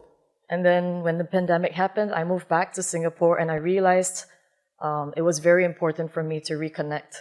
And I think that context is quite important to this video because it would give you an idea of why I suggested doing the video in this manner. So the video is called Culinary Connections, and what we wanted to do was present the intangible connection the galleon trade had on all our cultures and on the world itself as well. So the one way that I felt we could actually connect is through cuisine, through food. As many Singaporeans, Mexicans, and of course every other country knows, food is a great connector and it's a very important part of a language that we all can speak without having to actually really understand each other. Because good flavors, similar ingredients, all that really is what can connect us. So, okay. So, I'll try not to be very formal about this, but I think I want to go in order of sequence so you can understand the thought process behind it. So, so for context, yes, we run Production 55. So I have a company both in Singapore and in Cebu, and my team is mostly made of Filipinos. I've worked with them ever since I moved to Cebu. They're a great team, and what's really nice is that all of us are specialized in our own fields. So my specialty is in production design and directing and script writing. And for my team, I have a cinematographer, I have a producer, I have an assistant director, I have a CGI person, I have an editor. So we really are a complete team as in all of itself. So that's what I mean by holistic. And we do a lot of things as well related to it because it's very difficult to be silo in our industry. You really have to really branch out and cover a lot of areas. And I think that experience really helps a lot. So the first question, so I first met with Melissa, I believe sometime in January, February of 2023. So again, we did maybe my process wasn't as long as Lydia's, but it was still a fairly long thinking process of how we wanted to present the videos. So the concept that was asked more or less was, how can we bring people from different cultures together for a dialogue? And they asked me to come up with some ideas. And one of the things that I did a lot when I moved back to Singapore was to do something that Filipinos call a boodle fight. So basically, a boodle fight sounds kind of intimidating, but it's essentially laying out banana leaves on a long table and then laying out food for people to eat with their hands in an act that we call kamayan. So it's a community way of eating together and then opening up dialogue. And so I suggested that because it's very vibrant. When you see the table laid out, the food and everything, you actually kind of get a sense of like, oh, it's almost like a mini festival, you know? So it makes people very happy when they see it. And I suggested that, but instead of just presenting only Filipino flavors, why not we do Mexican, Spanish, and Filipino food, and possibly a fusion of that together, and then get a reaction from people who had never attended a boodle fight or have had experience with it, but not in the way that we would present it, especially with all the different flavors. So even though we are a fairly digital kind of team, it's still very important to be analog when it comes to the process of actually brainstorming. And some of the things that we actually wanted for the videos to be was to be fun, lighthearted, not too heavy. And of course, we wanted to kind of make people a bit hungry when they watch the videos because we want them to be curious. So visuals are very important, and we wanted to kind of achieve a sort of chef's table sort of look for the videos as well. So if you can see the breakdown, I know it's a bit hard to read, but basically we wanted to do a visual map representing all the ingredients that originated from the different countries. And then we wanted to also talk about how the language has kind of been brought over even all the way from Spain. So for example, adobo, from what I understood from one of the chefs, adobo is a seasoning in Spain. But in Mexico, it's a kind of stew that's quite spicy. But when you bring it over to the Philippines, it's a completely different dish altogether. So we wanted the chefs to explain to us, what is adobo in your country? And how do you prepare it? But I know this can kind of be a loaded question in the Philippines because everybody has their own way of doing adobo. Just ask any one Filipino, how do you prepare adobo? And you'll get 100 answers for that. Okay, so basically when we started the process, we wanted to create, again, as I said, a food map representing all the ingredients. We thought it looked kind of cool, kind of vibrant. But at the same time, we also wanted to build little boats that would float across the map showing the route of the galleon trade. So for the galleon trade, it went all the way from Spain all the way down to Manila, China, and then it went all the way back.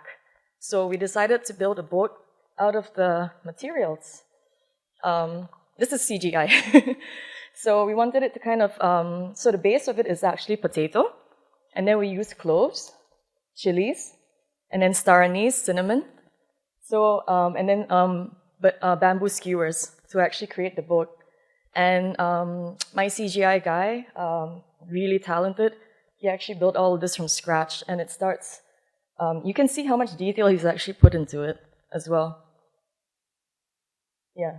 And then this is actually the behind the scenes for how we actually shot the food map video as well. And I mean, I can't show it on camera, but it was quite difficult to actually get the arms in to without showing the t-shirts and all that. So they kind of had to be a bit more stripped down when they had to film the sequence of exchanging the fruits and vegetables, trading it in that sort of representation. So this is actually how it looks like. So this is actually how the food map looks like. This is a screenshot from the video itself. So we're showing the act of trading, just using hands as well. And this is the video. So you can see the little boats there.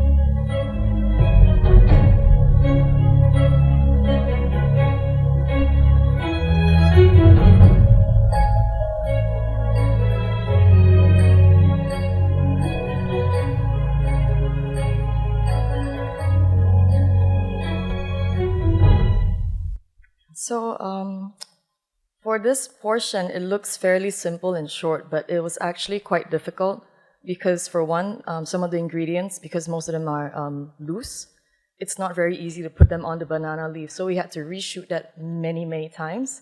And for two, we had to make sure that we were accurate as to where the ingredients actually were sourced from. So that took us a few days to actually sort out, gather the ingredients, and then plot out how we were going to do it. So we actually had to do a projection of the world map before we laid out the ingredients, so it's actually fairly accurate in that way.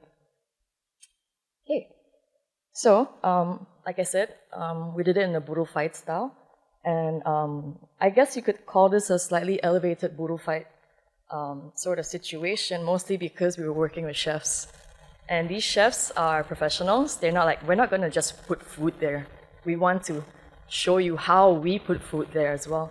But for the food that was used, they actually, the cool thing about chefs is when they just meet with each other, they already know how they're going to work with each other in a way.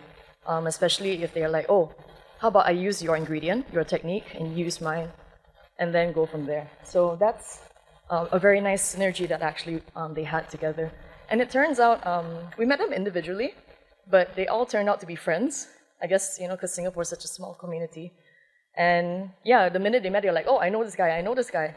And for some of them, it was the first time they were all meeting together in a group because their schedules are so busy. So it's quite difficult to get them at the same time. But we managed to get them for a shoot together. So the chefs that were participating, Carlos Montobio from Esquina.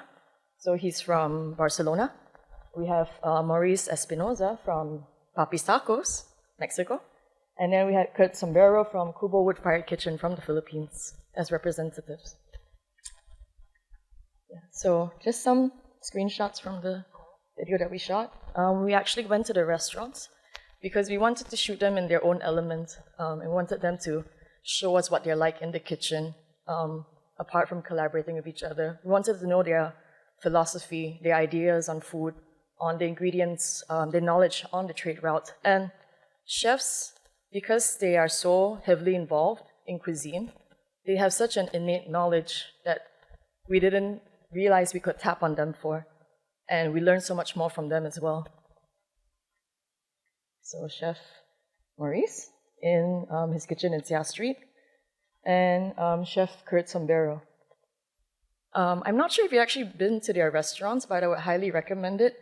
Chef Kurt's one is actually very interesting. So the name Kubo actually means hearth, and it's actually modeled after his grandmother's hearth in the Philippines as well. So yeah. Okay, so we actually managed to catch them for a shoot in Tiong Bahru Market, and it was very interesting to see the reactions of the shopkeepers that were there, because there's 3 foreign-looking guys shopping together. Yeah. But the cool thing is, because Singaporeans are actually quite friendly, a lot of them got discounts while they were shopping, so we're like, oh my gosh, okay. And this is actually the meeting point where they started finalizing the recipes that they're going to be using and collaborating together. It only took them this session to label out everything. So that was actually it really shows you the working mind of a chef. Because after this, the next day was already the main shoot itself. Yeah, so this is actually one of the portions of the shoot. As far as it went, we didn't want to script it too much. We wanted to actually catch more natural reactions, more natural interactions. So one of the challenges for this was actually having enough memory cards to shoot all the footage that we wanted, and then cutting it down to where it would be suitable to show in the museum as well.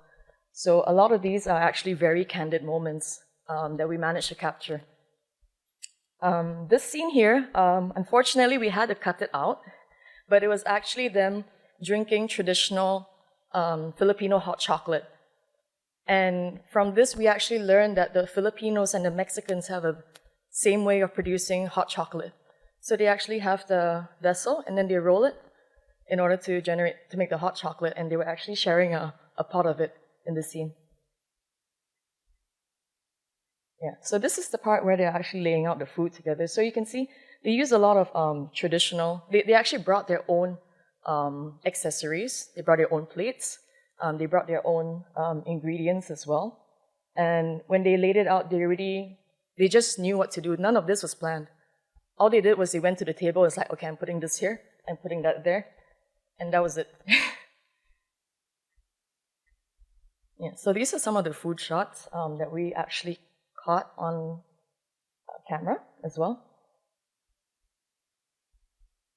And we invited participants actually that actually were part of the trade route in a sense. So participants from Portugal, Singapore, Chinese, Peru. Lidia actually helped us a lot with the connections, as did the Philippine and the Mexican embassy. So we got to know a lot of very lovely individuals. So yeah, and the nice thing is when we asked for volunteers to participate in this video, we only had very few requirements, which was you must love food, you must have no dietary restrictions, you must not have any allergies. And that was really about it. So, because again, we wanted to capture something much more organic. We didn't want them to be scripted like, oh, how did you find this food? You know, we wanted them to actually say, hey, I know this ingredient, I've tasted this flavor before, and then we wanted to see how it would go from there. So actually, we didn't do much guidance for them up until the point where we asked them, how did you feel about this? But apart from that, all the conversation was actually very natural, very organic, and the participants were fairly gregarious. They were not afraid to voice their opinions. And so it made for a very interesting time when we started cutting the dialogue. And my editor was actually telling me, Trace, I'm having a very hard time cutting this because there's so much good stuff to put in. And we couldn't fit it in 12 minutes? Yeah, we couldn't fit it in 12 minutes. So we actually have a slightly longer edition of the video, which I hope you all will see. Yeah, so this is just a very small snippet of, you could call it a sizzler reel for what we shot. Unfortunately, I had to grab this from our Instagram page because my editor forgot to upload it. But yeah.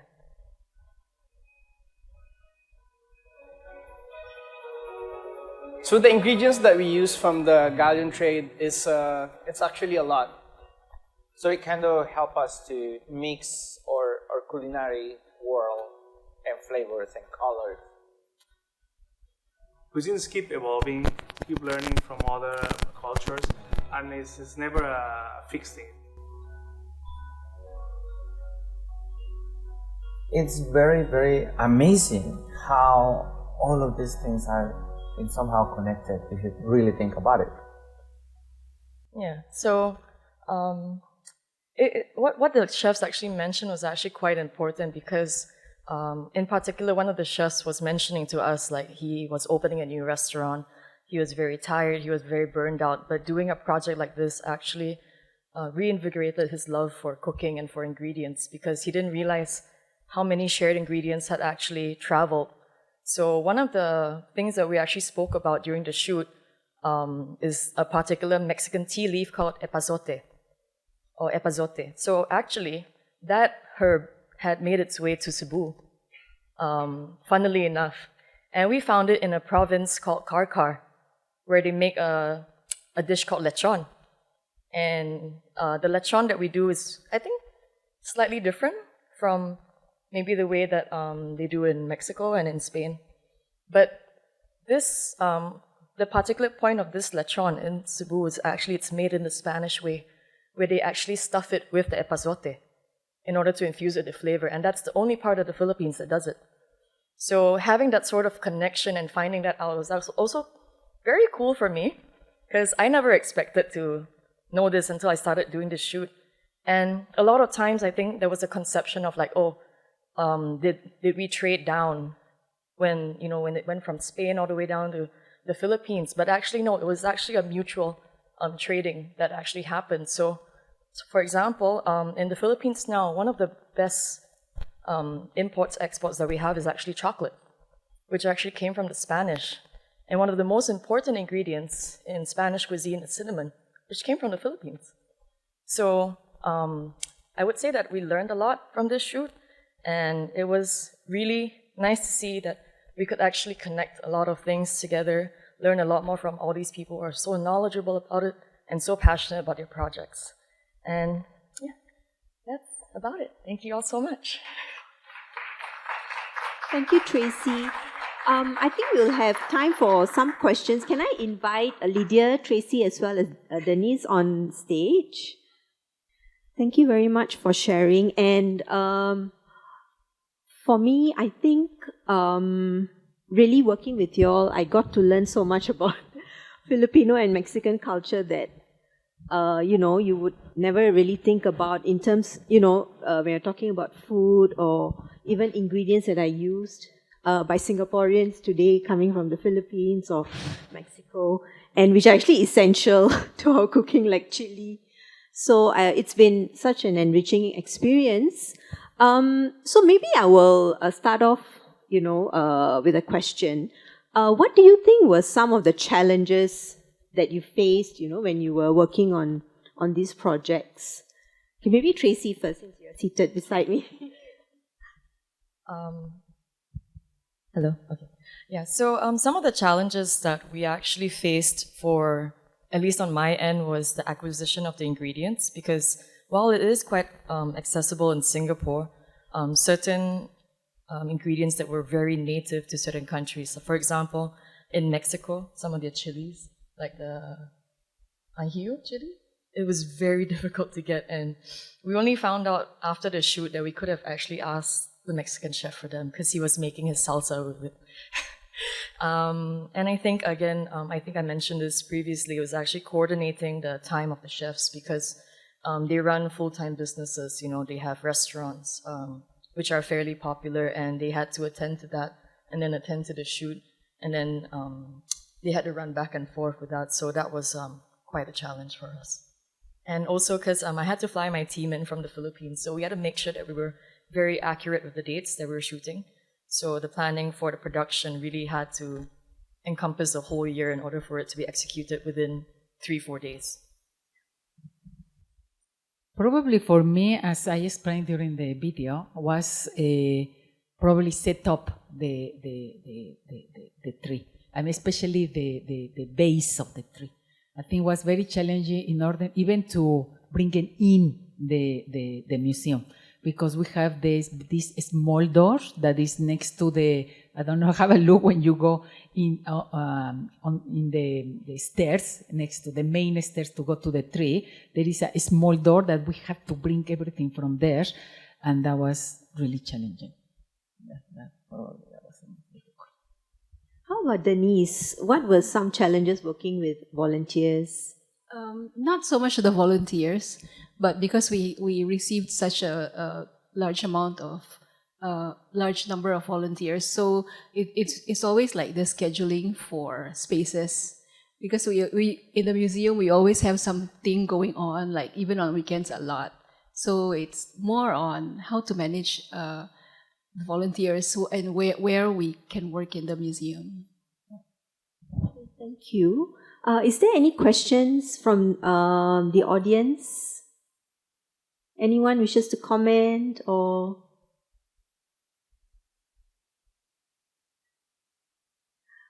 Okay, that's all right. How about if there is something that I'm curious to know if there's something that you would do differently for these projects. What would it be? Did I stump you? I think if I had to say, I wouldn't do anything differently, because I received, such great endorsement from everybody in the museum, especially Clem, for the creative vision for the video. Like, you gave us free rein to just kind of run with the idea that we had, and it produced the result that it had. So, but for me, I think maybe not so much what I would change, but what I would like to continue to do. So I would like to continue to champion more of this kind of initiatives to actually talk about how history will actually help to shape the future and how important it actually is to actually keep that intact as well. Yeah. I think definitely, even though I worked with the volunteers for 5 months, if I will do the project again, I think I will do it longer. I think I will need like 7 months to work with the volunteers, because then I have to adjust something. You need to be flexible when you're doing an installation. So my first idea of how it's going to look some things, at the end, I didn't have enough material. So I have to change. So probably I will extend the time working with volunteers, because one, definitely they enjoy it a lot. Actually, we have the WhatsApp, and they still saying, Mom, do we have more work this weekend? Can we come this weekend? I mean, they really, really enjoy the time. And I think it's really wonderful to see how, well, I believe that all of us have a bit of an artist inside of us. So for them to see the work there in this wonderful museum has been quite an amazing journey. So I think I will extend the time working with them. Yes, I did drop by a couple of sessions, and I saw how, happy everyone was listening to music, having tea, coffee, and really thank you very much for engaging the volunteers here, because I think this is really a community that we wanted to engage for this particular exhibition especially. So how about Denise? How about, is there anything that you would do differently? No, I wouldn't do it differently, but it will be nice to, as Lydia said, to have more time. But that's it.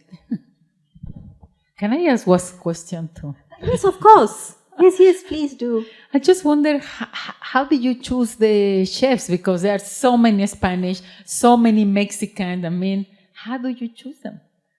That was actually quite a challenge. Actually, yeah, I should have mentioned that earlier. That was a challenge. So I have friends in the industry. They're in events, they're in different industries as well. So I asked them for recommendations for people they have worked with, people that they know of, and people who would be open to working. So the process that we did was, my friend was like, I know this person. This person will be your middleman to go to this chef. So we started out with, I believe, Chef Maurice. And it turns out that this friend of mine was roommates with Maurice. And the person that was my middleman was also another roommate of hers. So she got us connected, and then that said roommate of hers said, hey, I know another chef that's Filipino. And so he introduced us to Chef Kurt. So how we did it was we went to every single restaurant, kind of ate at their restaurants, talked to the chefs, talked to them about how open they were. So nice. How open they would be to collaborating on the project, and then what their timing was like, because that was such a critical thing for us. Because anytime they say, I'm not available on this date, and two chefs say they are, we had to adjust. And I think that kind of gave Melissa and Denise a bit of a panic as well. But it all worked out in the end, because they all turned out to be friends. And I do believe they're still actually collaborating to this day, especially I think Chef Kurt and Chef Carlos have done a few collaborations ever since. I think we were quite amazed that, the quick turnaround, like the list was just passed to you, and suddenly we have everyone, on schedule. There was a list that was sent to us, and then what I did was I blasted out emails. But I think especially for Chef Carlos, what happened was, it just so happened that when I blasted out the emails, that was the day before the shoot. Yeah. Because we got the list from the embassy, and then so I was like, okay, we have to send this out really quickly. And then as soon as I sent it out, he contacted me within an hour. And when I went down to Esquina, he said, you caught me at the right time. I don't usually check my emails. Today's the first time I checked it in 2-3 days. And he said, I am available. What do you need from me? So I think it's kind of fate, I guess. Yeah. Everything happens for a reason. Actually, I have one question just for Lydia. Because I know when I see you work, the ideas kept coming in, and, you had really showed a lot of passion to showcase Mexican culture over here. And, if there could be other artists or other sort of works that you could actually present in the installations, what would they be? Oh, well, as Candida said, there are so many great masters in Mexico. And yes, it's difficult to choose which one. And yes, I have help from the Banamex and the team of Candida. When I have the idea of what should be there, of course, it can be more things. I have to work with the budget. That's something that we need to get around, and yes, we have to go and select, depends of the budget. For me, what I want to show is something that is special, that is dying out, and the techniques that actually were important in this trade of the galleon. I think that was made my decision in some of the pieces. And yes, I will bring so many other ones. Probably the whole 3 will be the actual pieces. I didn't do it with the actual pieces, but so many of them can be. It just definitely depends on the budget that we were working. And yes, my budget was cut several times. That also was a challenge. So, yes. Yes, that's a realistic sort of challenge all of us have when it comes to projects. But I think, you did a wonderful job with and all the resources that, even Tracy, whatever that we had provided. Thank you very much. And Denise, do you have any questions for them, or any more comments? Or any more from the audience? Oh yes, Lucia. You said what are your biggest challenges, but what were the things that you enjoyed the most? Well, for me, definitely working with the volunteers. I do community installations, and I do it because it really forms a new community. I love to work with people. It started everything with I do small installations of Dia de Muertos, of the Day of the Dead. But you see, as you know, in Mexico, we do it in a family home, and everybody get involved. And if it is an institution, many people also get involved. So I start to do it with the Mexican community, and then another communities, they like them, and they want to be part of it, and know hands-on. So working with the volunteers, with the museum, working with people in general, I enjoy it very much. It gives me energy. Somehow, it's really this constant energy flowing, flowing between the people. And so I think it's something that I enjoy the most. And meeting the maestros, it was such a pleasure, such a pleasure. I think it's also very similar to what Lydia has mentioned, just watching how other people work, how they express their creativity through different mediums. That's something that really resonated with me, again, because whatever we had shot was fairly organic. We didn't script anything except maybe for some of the supplementary videos, questions like, what's your favorite childhood food? What do you remember growing up? What's your favorite, et cetera, et cetera. But apart from that, it really came from the heart of people when they spoke in the video, and having that sort of genuine reaction when it came to tasting the food, when it came to seeing the visuals, when it came to talking to each other. Just that whole exchange was really remarkable for me to see as a filmmaker, because we've gone through so many scenarios, but every single project has such a different way of resonating with you. So that part is always very interesting, but also I really enjoyed the whole process of it, especially the behind the scenes, the research, because we had to consult food historians for some of the segments. We had to consult with the chefs themselves. We consulted with the participants. So the whole learning process was really the most fun part of it. Yeah. Yes, we have a question. Be a little bit silly, but I was just reflecting that the exhibition is from Asia to the Americas. So in your research of food ingredients, which are the original ingredients that come from Asia that went to the Americas? That's very fun, actually. So I hope you go to the exhibition later because some of it is covered in the supplementary video. But one of the fun ones that I learned was actually coconuts. Actually came from the Philippines and it went to Mexico. And the result from that was there's this Filipino liquor called tuba. And it's a very rough coconut liquor. But that fermentation process is actually what led to Mexico learning how to distill what we know now as tequila. And then cinnamon, sweet cinnamon, actually was brought, it was paid to the Spanish king, actually, and then when the Spanish actually moved to the Philippines as part of the colonization process, they brought with them chocolates. So it was a sort of fair trade in that sense as well. I believe pineapples are from Americas. Pineapple from Brazil. You will see it also in the installation downstairs because I actually just selecting some of the items where they come from. Yeah, but I think the fun one was because we did a quiz. We wanted to ask the participants, did this food come from America or did it come from Asia? And there's one special trick question there, which I think no one actually got it right.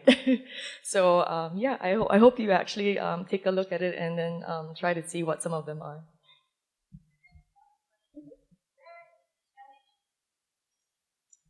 Okay. So the Spanish were actually the ones that commissioned the galleon boats to actually do the sailing and trading. But I think because of the route that they took, that's why it's called the Manila Acapulco galleons. They don't really have an official name. It's really just galleons. So I hope that has inspired you to go and have a look at the exhibition and all the installations if you haven't done so. And of course today, this weekend we have the weekend festival with lots of other activities. So I hope you will take part in them as well. At this point, I would like to thank Tracy, Lidia, and Denise very much, not just for being here today, but really your whole journey with us, for so many months and all your hard work and all your ideas that has culminated in the beautiful installations, the videos that we have. And thank you very much for staying through with us for this session as well.